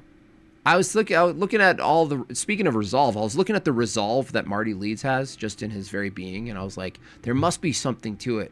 So I started so I downloaded a cipher, a gematria cipher on my app, and now I'm at peace. You know? It just gives me peace doing the numbers. You know, it all pans out. It just pans out to me. The first person to put out the counter-narrative that Israel was involved was Blumenthal. Oy vey! Cool it with the anti-Semitic. He has an interest in counter-signaling. Yeah, and then there's that. And then there's that.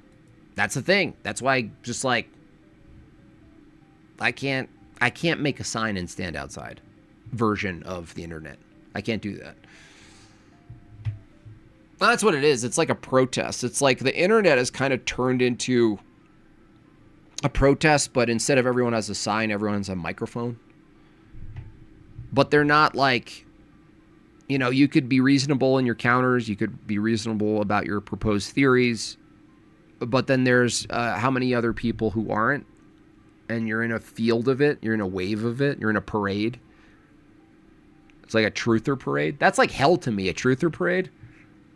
Ugh, that's an ortho-dose. I would ortho-dose a truther parade. Definitely.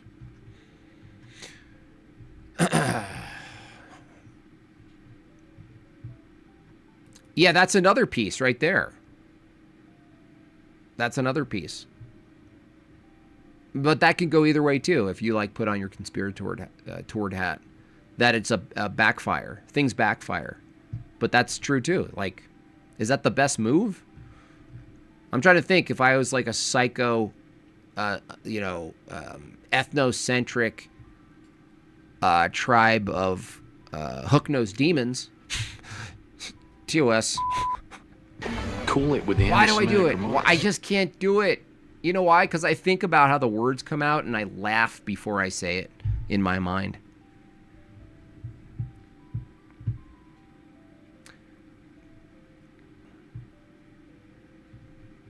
I even forgot what I was going to say because it was visually so funny to me. No, I'm not anti-Semitic. I just habitually call them a tribe of hook-nosed demons. What's the problem? It's fun. It's like it's like a whimsical thing. It's like Lord of the Rings. It's like Tourette's. It is. It's like Tourette's. I have Semitic Tourette's. I'm a visual learner. I could barely read. Lord have mercy.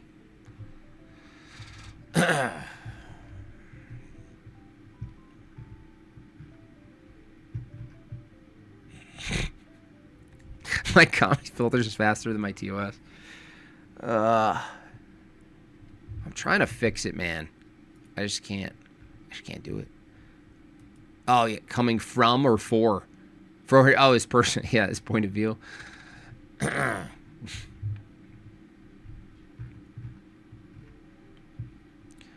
It's the banker goblins. Oh, they tell you anyway, and they're all writers, by the way.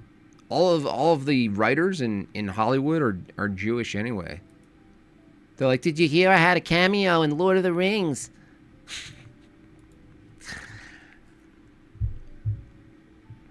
They always have a cameo.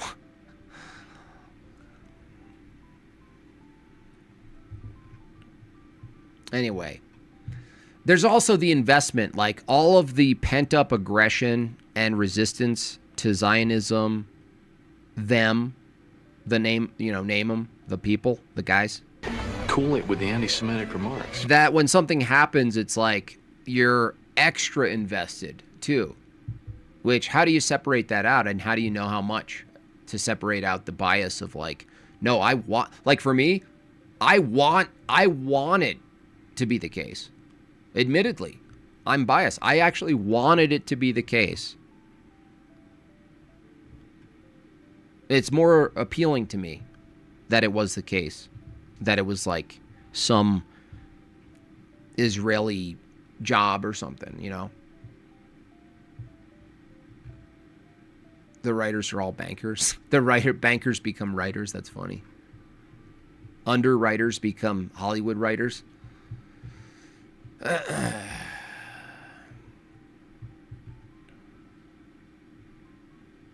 I just don't like that country. I don't like that nation. I habitually just don't like people associated with it. That's just me. You know? Just don't like it.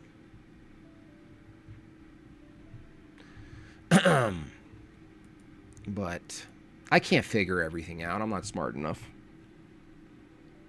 I don't know how to assess evidence properly. I'm too creative for this stuff. Iconography is going to be the best thing for me.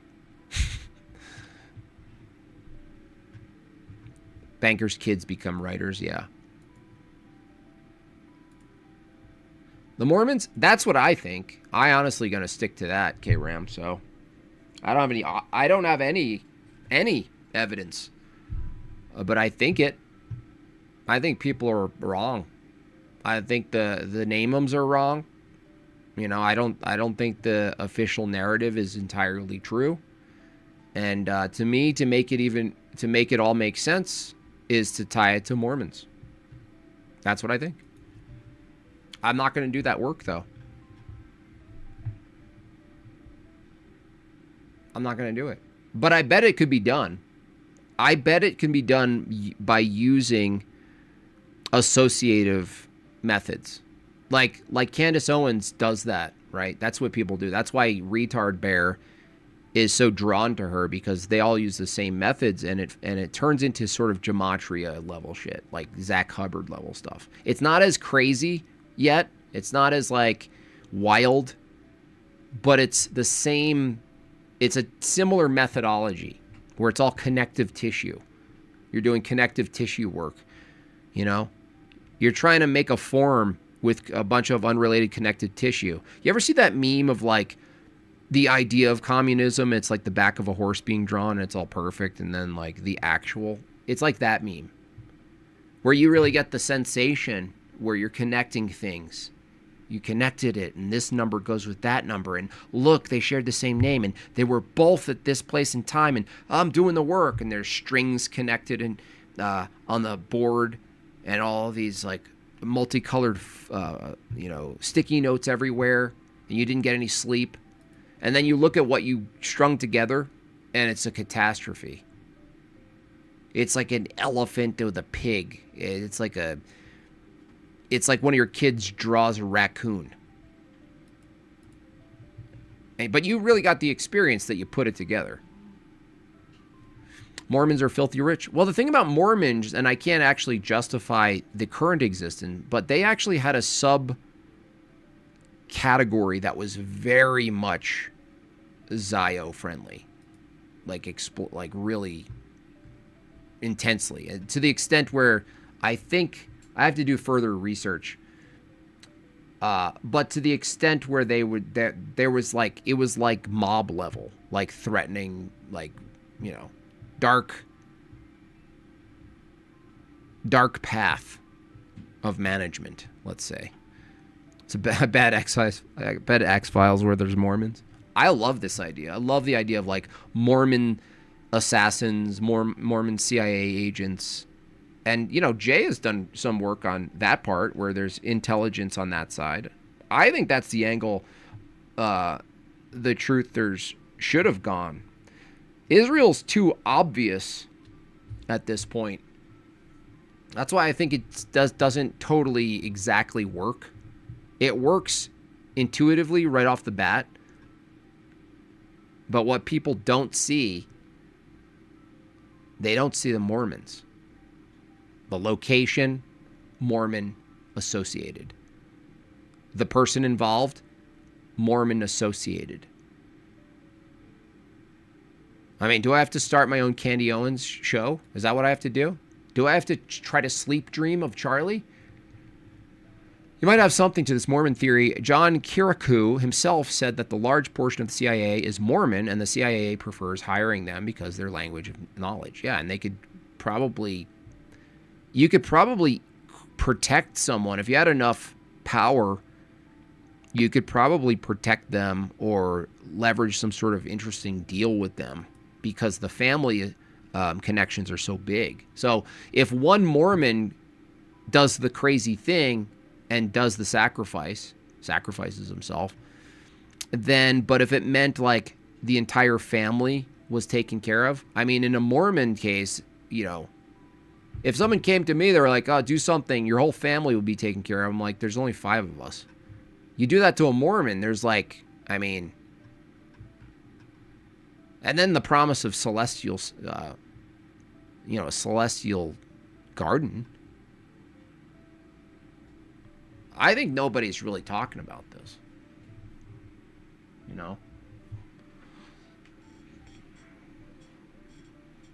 And then you could tie it to like some of the key hot new journalists. Are they Mormon?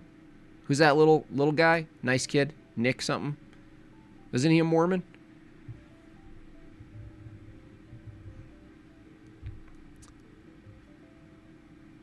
There's got to be something there. Right, guys? I'm not crazy, am I? There's got to be. I'm gonna do it. I'm gonna write a new Book of Mormon. Mormon space wives. He said they like hiring them because they are ideal candidates with no vices. Well, that kind of means that they can't. Well, actually, hold on. That means many of them don't have dirt that you can leverage through blackmail. But it also means if there was leverage, it would be even more catastrophic for them because they're in a purist community. So,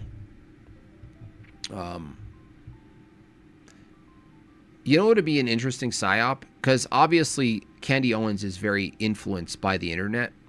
Like the fact that Andrew trolled her with fake accounts, selling like basically like a comment in her favor, basically, and how easy it was, a well-written comment in her favor. She was just like all over it, right? She's like, oh, let me grab that. Like, I bet you you could get, with a little bit of a campaign, you can get Candy Owens to eventually say Mormons did it. That's what I think. Now, if you could do that, effectively, and prove that it was like started at like, not what was the other one? Not Reddit. Where did all the other kind of fun counter weird psyops start? 4chan, like a 4chan thing where you actually root it in like the purpose of it. It's rooted in the idea that it's easy to get someone of a big with a big tail to actually pick up a complete psyop narrative that's made up. She already said Mormons did it. Oh gosh, see, come on, man. All right. Okay, if she runs with that, I'm going to get on board. Okay? You guys heard it here first. She starts digging into the Mormons, I'm going to see if I can help her out.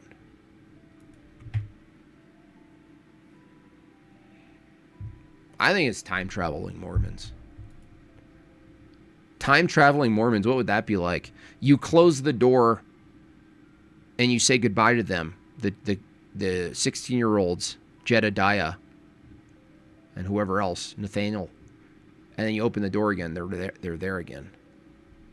It's just endless. It's like Groundhog's Day, but you're constantly opening the door and talking to Mormons. Hell, Candy gets trolled quite a bit. She got duped into doxing her lawyer's address. Yeah, she ain't in a good position. That one. I just couldn't imagine being her husband. Like, is that an organized marriage or something like this? Did she strike a deal? Like, she's about to have another child too, so I'm like, what husband tolerates this? Seriously. Like, what husband? Can you imagine? Like, all of your associates, like, you go, he goes, like, golfing or something, right? Whatever he does, he probably he's probably someone who goes golfing and it's like little Asian kids that hold the tee from their mouth. And they golf off of children. And he has to be around his buddies. And he's like, how do you ask Candace Owens' husband, how's your wife? Like, do they do that just to troll him? Hey, how's the wife?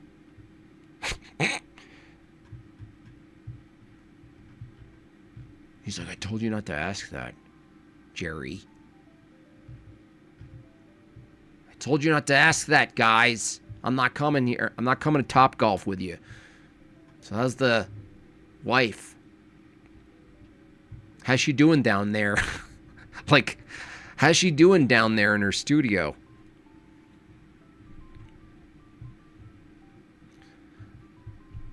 They got married after 2 days. Very strange. Very strange indeed. Like, I bet you if you took the Candace Owens approach to Candace Owens, if Candace Owens, that would be a skit. Candace Owens, in the style of Candace Owens, in the studio of Candace Owens, does a Candace Owens on herself. People said this about Veritas, Project Veritas once. My buddy asked, wait a second, do you find it weird that Project Veritas never has been Veritas, you know, as a verb? I was like, that is true. That is weird when you become the thing that no one could ever do to you because you're the brand of that. I think Candace is that. Like, has she ever been actually Candace? No. Has she been Candace the way Candace is? Nope. Would that be awesome and fun to watch? Yeah. Okay, so apparently these two, very powerful man, worth $300 billion. Okay, that's not small. That's not any small amount of money. This arrangement, apparently, at the time, ties them to this country. I bet there's something there.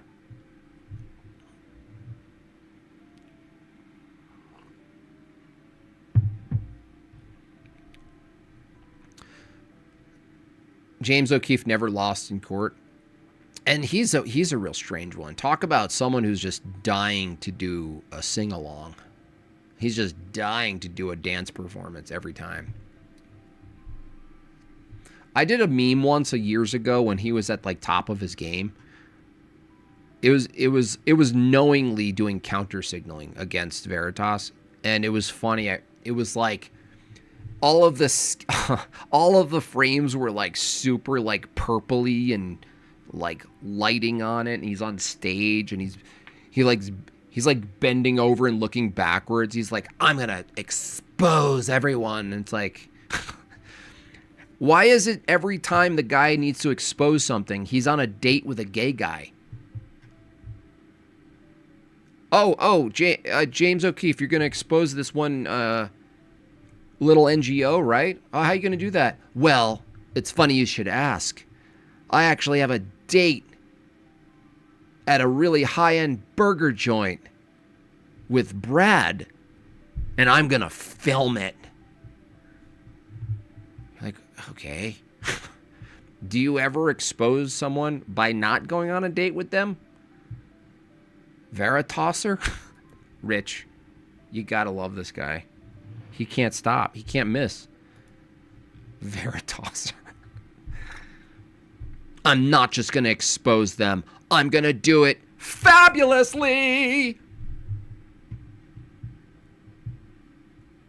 Like if he did what was the one? Like what is it? I'm Charles Manson. Nope, I'm Chris Hansen. That's a funny skit. Hi, I'm Charles Manson. If he did that, you know, Chris Hansen just walks in all seriously. He's got his little dossier. He's like, you want to sit down? You know, if you cast James O'Keefe, he would have leaped in. He would have done a tour jeté. He would have landed in proper fifth ballet position.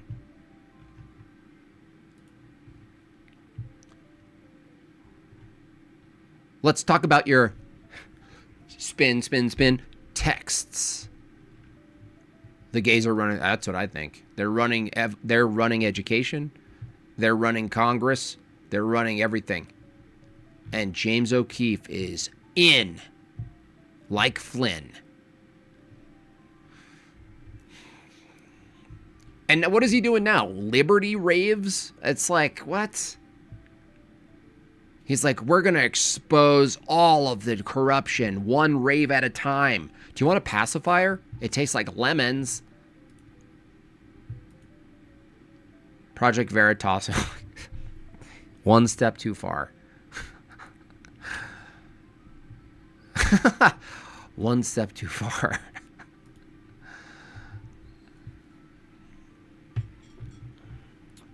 That's it.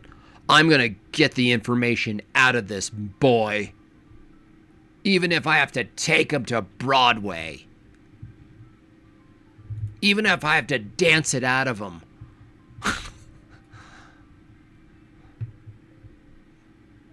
Veritasser.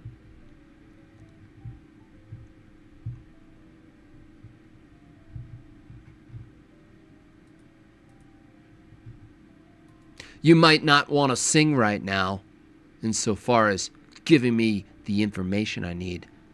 But do you want to dance? Would you like to dance? I'm going to grind it out of you.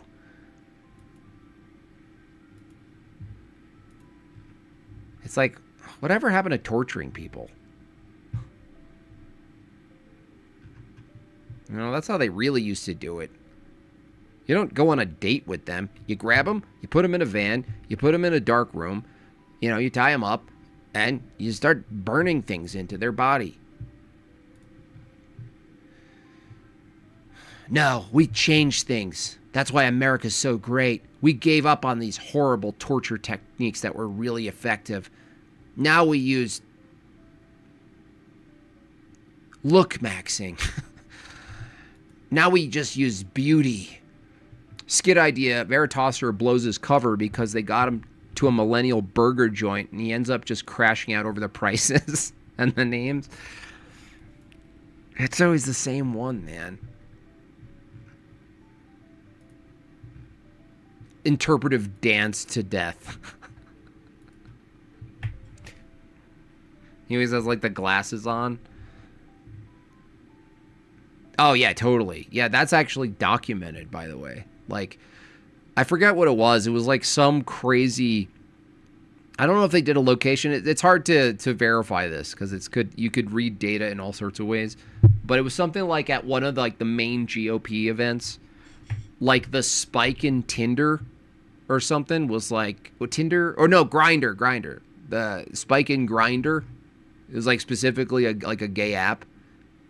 The spike was like a massive upside down V all the way up to the top during that in that location during like one convention or something. I was like, yeah, I believe that.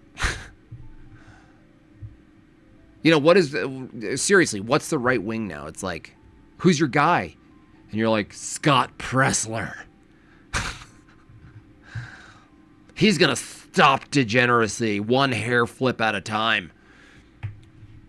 James, you don't have to wear briefs at the Monday morning briefings. Well, that stops the fun. And stop telling people you're getting into character. Yeah, that's funny. Hold on, guys. I have to...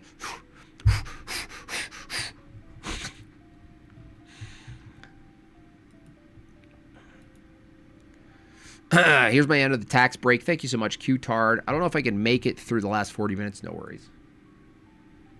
No worries. Today was just like a quick jump-in stream.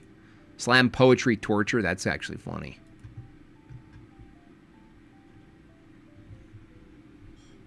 Politics is kayfabe. Kayfabe. Is that how you pronounce it? Kayfabe. This guy's gonna save us. One new shoe design at a time. Did you see that new right-wing bag that's out?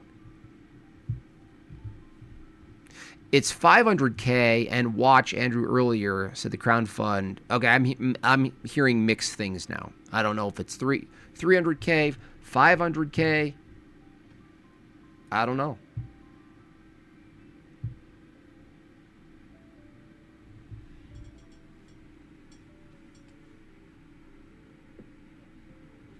Looks like Andrew posted like a DM shot of the agreement or whatever. I don't think she's going to do it. I hope she does. That would be quite fun to watch, honestly. I would enjoy watching that. One lisp at a time.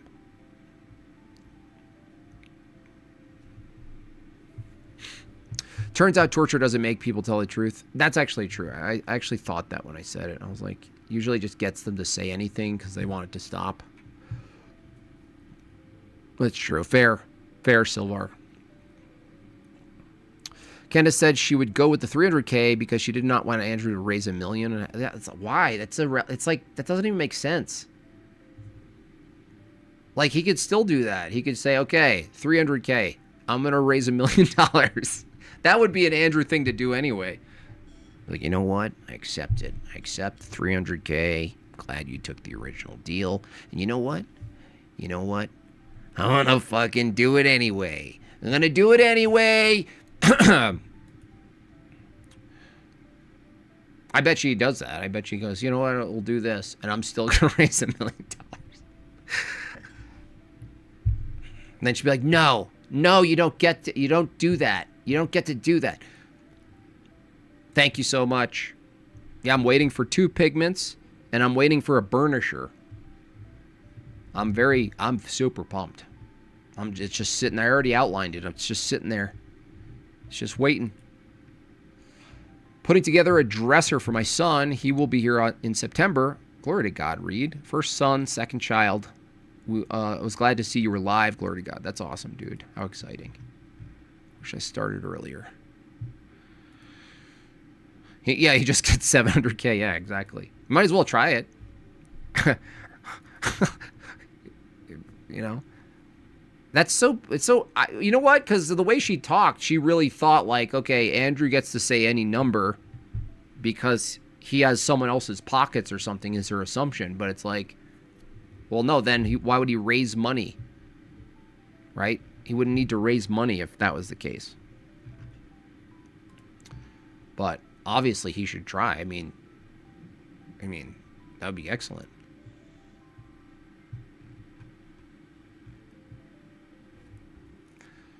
JB, has your local Petco got the special order badger for you? No, I haven't reduced myself to squirrel tail and badger tail brushes yet. When Hobby Lobby closes, I hope it doesn't. I might actually have to do that. You know, I've got some pew-pews. There's plenty of rabbits and rodents around. They're just sitting, just waiting to turn into a brush. Yeah. Yeah. If I catch a badger, where do I send it? You know what? I don't even think I've ever seen a badger.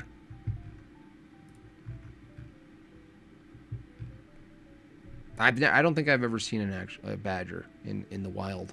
I've seen a lot of things. I haven't seen a mountain lion. I've never seen a badger. She wasn't expecting Andrew to accept. Yeah, I think that's what's going on. It's like a call your bluff, make it logistically, monetarily impossible or something like this, and then that's it. I think you're right. I think she wasn't expecting it.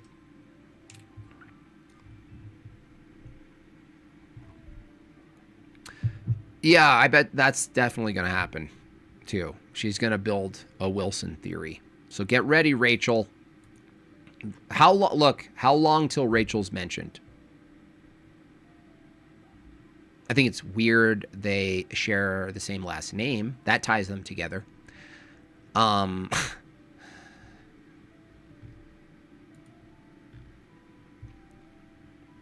His my P.O. box is full of roadkill. Like, you guys send me stuff that you don't even know is properly used for iconography work. It's just, you're just kind of like, well, I hope it works. There's just like a frog. And I'm like, dude, what the hell? What's with the frog? They're like, I don't know, oils or something. Fat glue. Frog glue. Sorry, Rachel. You're next. It's already happening. And Rachel, by the way, Jewish name. Let's take a look.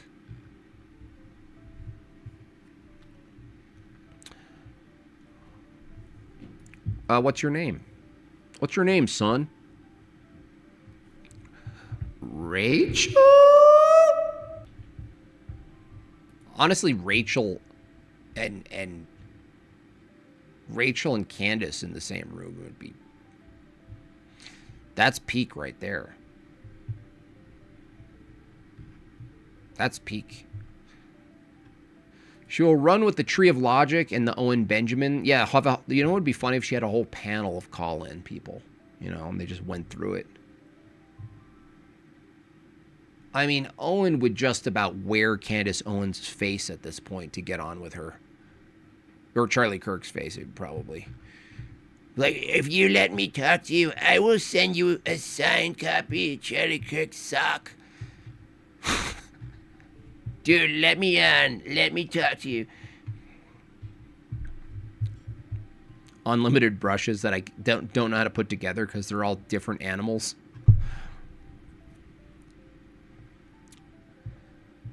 I found this dead thing. Here you go, yeah. Oh, man. Yeah, they're going to just try to undermine. They're just going to do the hit piece narrative. Like Candace Owens is going to do her version of a hit piece narrative. Even though none of that could change the outcome of a one-on-one in this example. So there's nothing that could really save her from the defense that she would have to make. I don't think she's going to do it. I hate to be a naysayer. I don't see it. I wish. That would be pretty funny. I don't think so, though. I think she's just going to try to use it as some sort of like baiting and leveraging to get more of an, because she wants probably, actually no, she's doesn't say yes to any of it. I was going to say maybe she really wants to talk to like the actual people who work for Tapusa. Maybe she wants to do that. And she's like, not this. I don't want from her position, the attack dog or whatever. From her position, she doesn't want that. But I don't know what direction she has to go. She's the new Miss Cleo. I mean, if you look at this through like a generational lens, like think about like Making the Murderer, like think about that, how crazy that was, like that whole phenomenon. And then think about what else that followed. Even things like Britney Spears and the conservatorship that she's in. The Britney Spears thing, I don't even think it's been mentioned, but the trend of like women in particular being invested in some form of public justice is been a tradition for a bit. And the Britney Spears thing is another one. Like the Save Britney thing is like every day people, it's not just a protest, it's like it's an investigation. It's a public investigation. And everyone works for the prosecutors, like in their minds. Everyone does. And this phenomenon existed with men. I was a part of that culture myself, trying to get to the bottom. I'm going to get to the bottom of this. But there's something a bit different with women being the majority of the badge holder.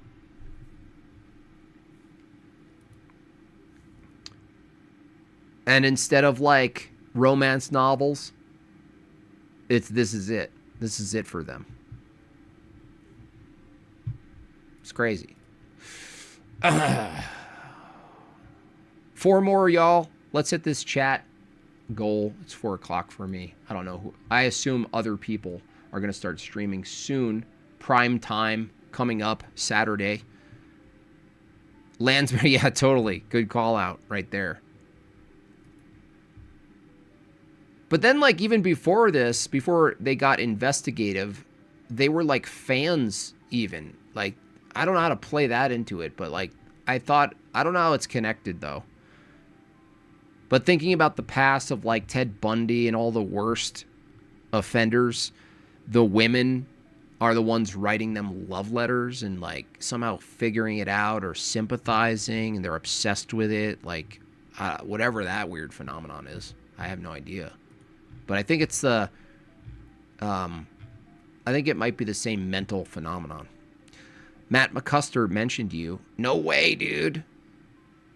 Matt McCusker. That's awesome. That dude's talented and funny. What's MSSP, though? That's really cool. Wow, that's a score for me, actually.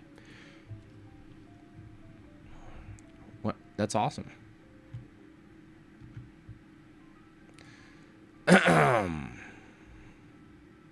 He actually made a really cool cartoon.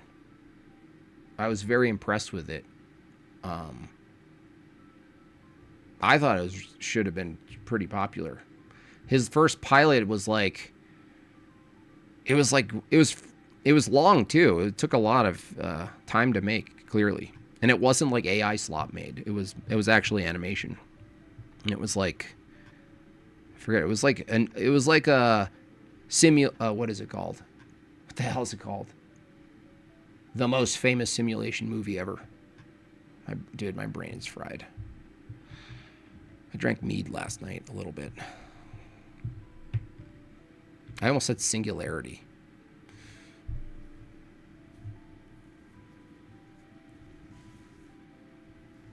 Are you sure, or are you trolling me? I'm like, does young old boy know how easy it is to appeal to my ego? Does he know how easy it is to flatter me? Don't mess with my emotions. Yeah, The Matrix. Yeah, it was like a Matrix parody. It was really funny.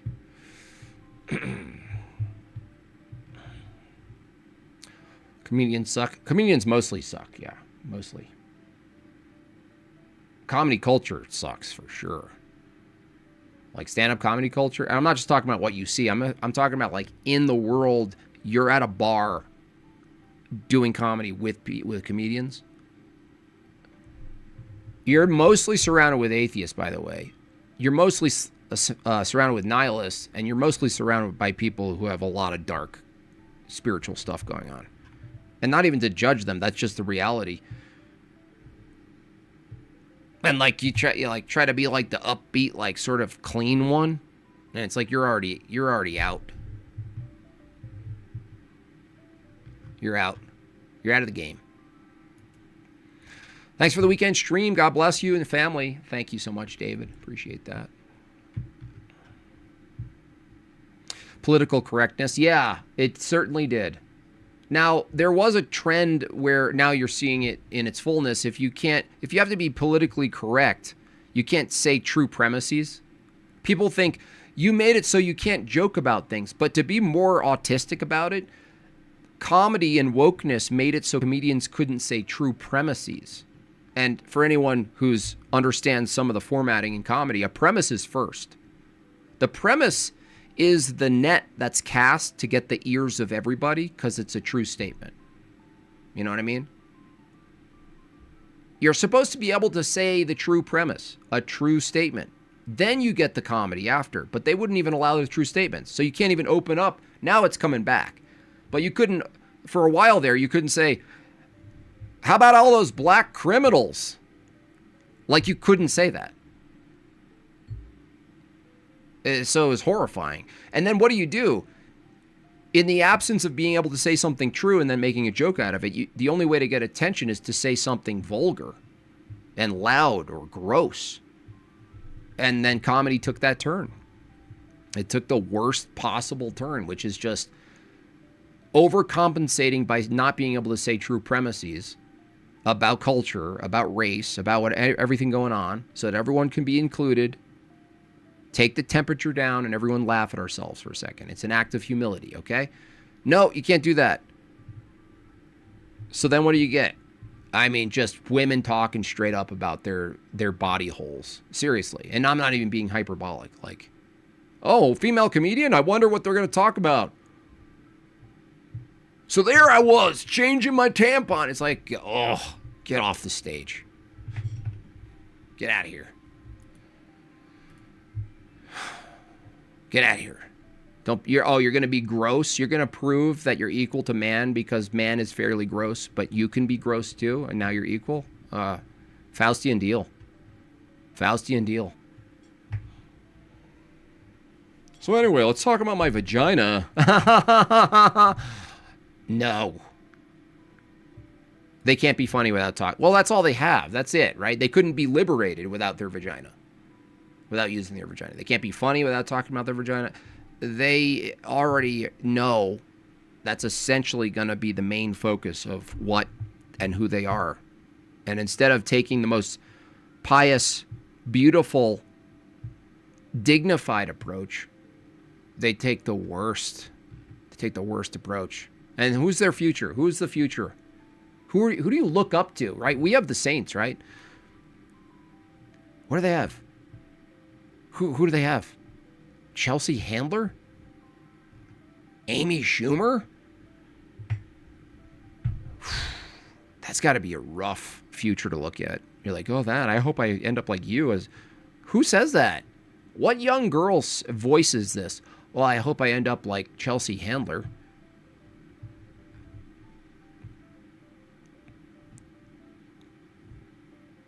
Poor thing.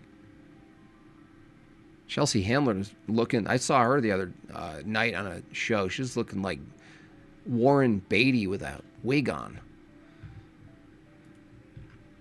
Yikes. Oh, yikes.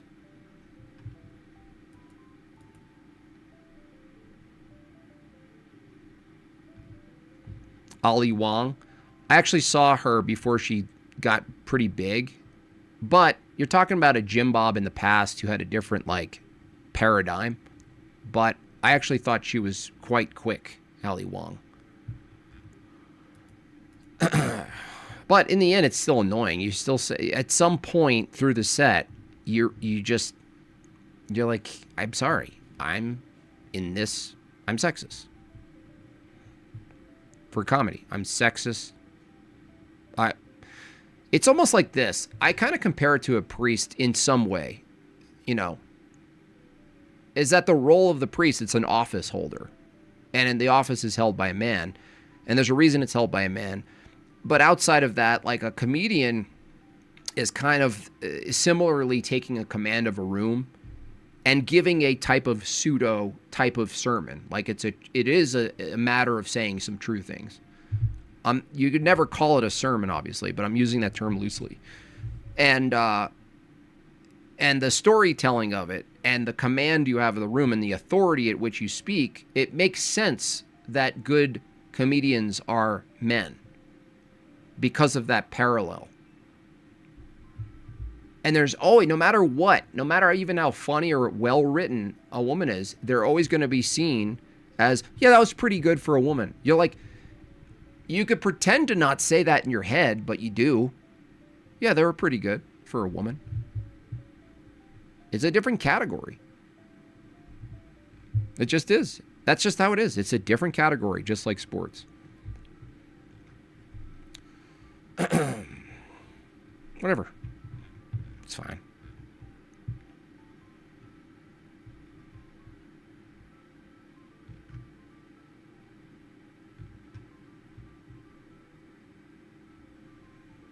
You know, it was like kind of funny, but so totally psychotic. Maria Bamford, like clearly needs help, probably on meds. You know, prayers for her. Something messed up there. I met her once, but her like she actually did a bit on how bad female comedy is. It was so good. Her impression of it was just so good. Like she just mocked it, and her whole persona changed. She just got into the most annoying, cliche, dead-on impression of a female comedian, and she just did all the things too. I was like, whoa! Someone like look it up. It was old too. She was in the previous generation a little bit, but than today.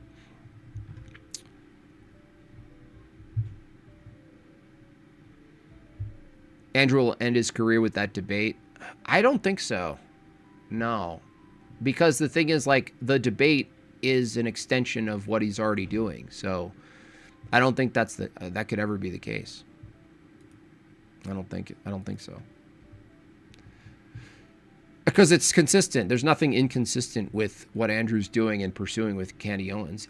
Like I said at the beginning, if you know Andrew's backstory, one of the most, let's say the earliest creations that he did was lunatics on the internet. So, like, I can't remove that from my history of knowing and being a part of and seeing all of this happen. So I look at this and I go, no, this is just more of the format to me anyway. I could be wrong. I just see it as more as the format. It's basically lunatics on the internet. You started with nobodies. You get further into politics. You get a name for yourself. You have access to all these people, right? They know who you are, most of them. Some of them who don't, they will. And then you get to basically do lunatics on the internet finale. That's what I think. I think this is lunatics on the internet. The grand finale show. There are plenty of women I look up to. I don't tell women what to do with their bodies. I even told Myron Gaines plenty of women could beat me up before telling him I'm more masculine than he is. Well, you do want to tell women what to do with their bodies because that's making abortion illegal or pornography, prostitution, and the rest. Indecency in public, Like if it were up to me, like that little psyop lady that I'm seeing everywhere, unfortunately, who does political talk with leggings but has her legs open, I think that should be like a fine. I think people should be fined for that. But that's just me.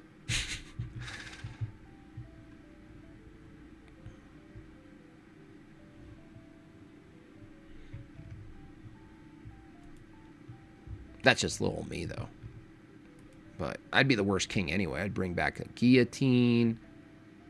But I wouldn't have just the guillotine. Because the guillotine's only for the head. I'm like, don't you realize, like, you can have a guillotine for every body part? Like, little cute ones on the side. And you can roll the dice.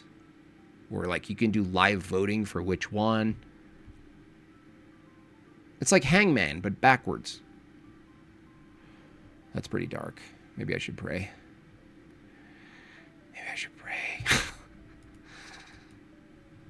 Pray for me. Oh, the old wood chipper. That's the only sponsor I would get, right? Like, I have a pretty good beard. I could probably sell beard cream if I got big enough. People are like, hey, do the beard cream thing. But, a wood chipper would be funny, wouldn't it? It just comes out of nowhere. Nobody knows the context at all. It's like, this stream is brought to you by, and it's just like...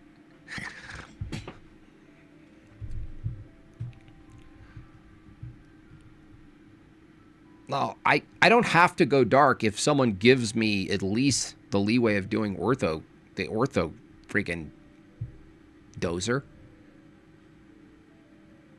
I need some input on that because I'm still torn on making a shirt. I don't want to undermine or what would you call it? Pervert or invert anything holy. So I'm really torn about like a bulldozer. I already talked about this. Like I have a vision for a cutoff shirt where the print is a sort of comic book style bulldozer that's 3/4 angled, but it has an orthodox aesthetic to it. But I don't want to do, I forget the word for it. It's not blasphemy necessarily. It's like, it's disrespect. I don't want it to be tactless, but I really love it. Can't stop thinking about this shirt in my head. And it's got that perspective. You know the perspective where it's bigger in the front? It's got that depth perspective. Like really in your face. Oh, man, it's so cool. Oh, I missed a super chat? Sorry, hold on. Sorry. Norm McDonald I noticed you never have any women on your show. Yeah, well, we want to be funny. See? Straight up. Even women laugh at that. Even women comedians laugh at that.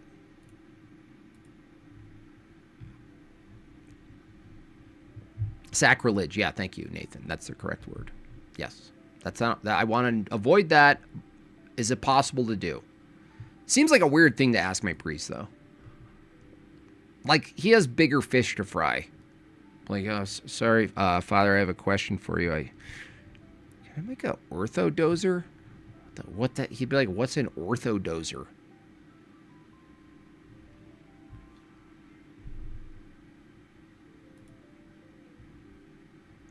I promise. It's like a...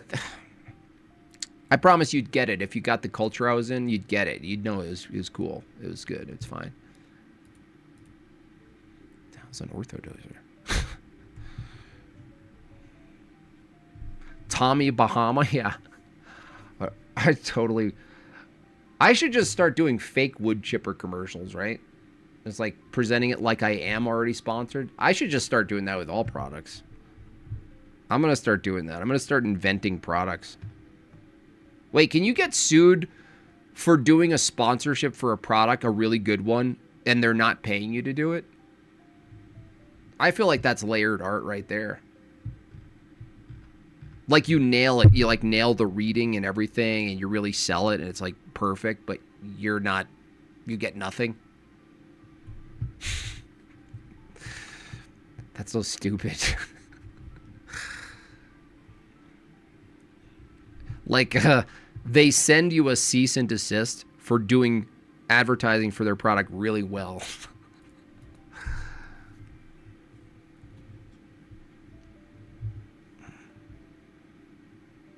Talk to Alex. Oh, Alex? I don't know if he covers that, actually. Like, it's satire, but it's a real product. You get sued for anything. That's true. They can sue the action for anything, but I'm saying, like, do they have a case? Maybe add a disclaimer. I'm not yet getting paid by this company to do these really good advertising for them without their consent or knowledge. Is that identity theft?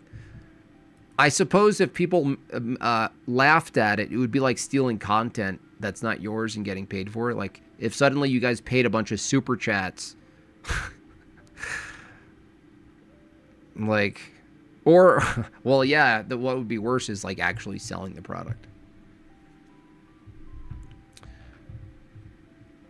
Is the referent Killdozer? Yes. Yes. It's just Orthodozer. It's right on the edge, you know? It's right on the edge of my discretion. You know, because it could look like cartoony and happy. You know, it doesn't have to be like, this is here to kill, kill, kill, Monday, Monday.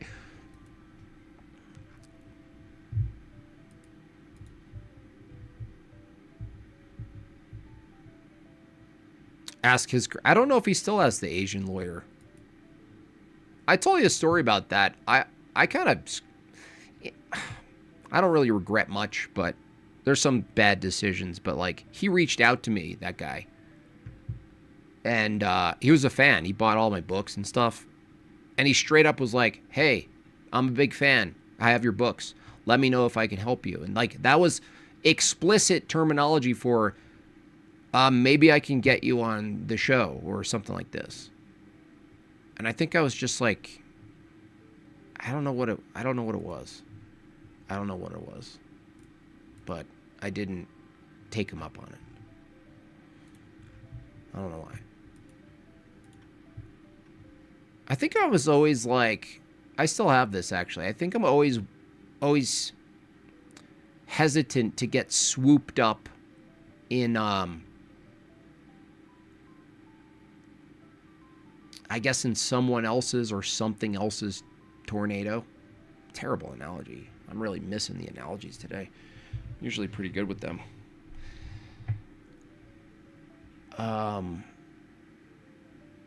Someone else's carpet ride. I don't want to really get on the elevator with other people.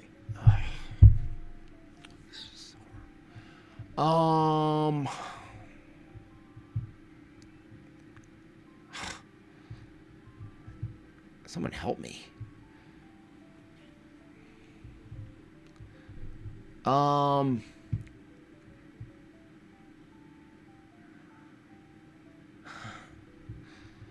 Coattails? No, because that even wouldn't be coattails.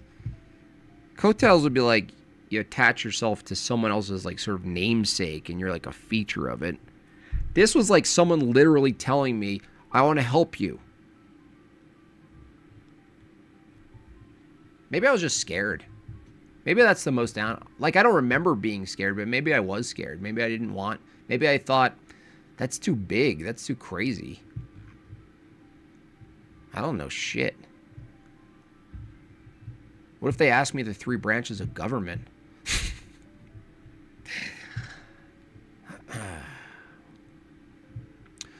Tony?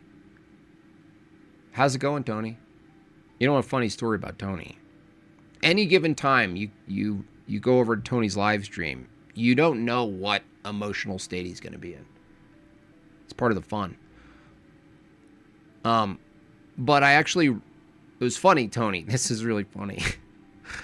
So I construct a letter to the producers of Jesse Lee Peterson. And I write a nice letter and I mention you and I give you a link and everything. And I'm like, you know, here's the guy, you know, here's kind of like who he is, kind of what he is. Check him out. Here's one of his like one of my favorite songs, you know. And then I was thinking, I went over to your stream later in the night and I was thinking, what if, unlikely, but what if the producer like clicked over at the same time as me and he was watching what I was watching? I was like, dude. I don't know why that's so funny. But it was funny. It was funny to me.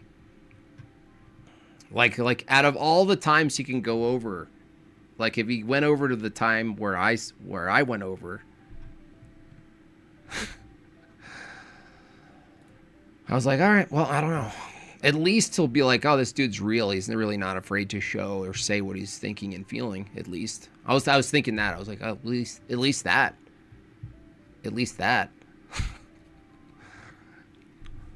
Orthodozer, your happy degen crushing buddy. Anyway, how'd your sales go, Tony? I hope some people bought your album. And you should. Where is it? Rip? We might as well put it in the chat. Let's do it. You want good music by someone who has a good sense of it? Well, get yourself Dinosaur. Here, what did I do before? Hold on, let's do it again. Tired of slop, heterodox garbage music from so-called Christians who are nice and like gay people to be all around their children? Tired of people who gaslight and make you feel crazy that you want a national identity and you can't express such things in art and music? Well, we have a solution for you. His name's Hello Listener. I can't really categorize his music, and he doesn't really like when you do it either. He actually threatens people's lives for such matters. Anyway, if you want to see really good music and hear really good music and see really good visuals, and you want it to finally be someone who's actually Christian, well, I've got just the person for you. His name's Hello Listener, and his recent album is called Dinosaur, because that shit is unreal. Make sure you hit the link in the chat and go check it out. And why not add in a couple of other albums? He's only done 265,000 of them and 99 cents. Look, they're affordable, they're catchy, and by golly, they're from a good person. Don't be gay.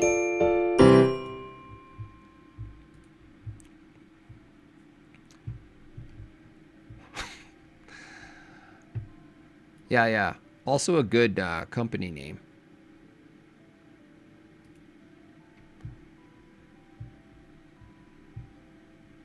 tired of hearing Christian music made by people who don't have maybe some mental, emotional problems, who've never lived through anything. Hey, can you imagine? Well, it sounds just like you would predict it. Beige, like a bland sandwich.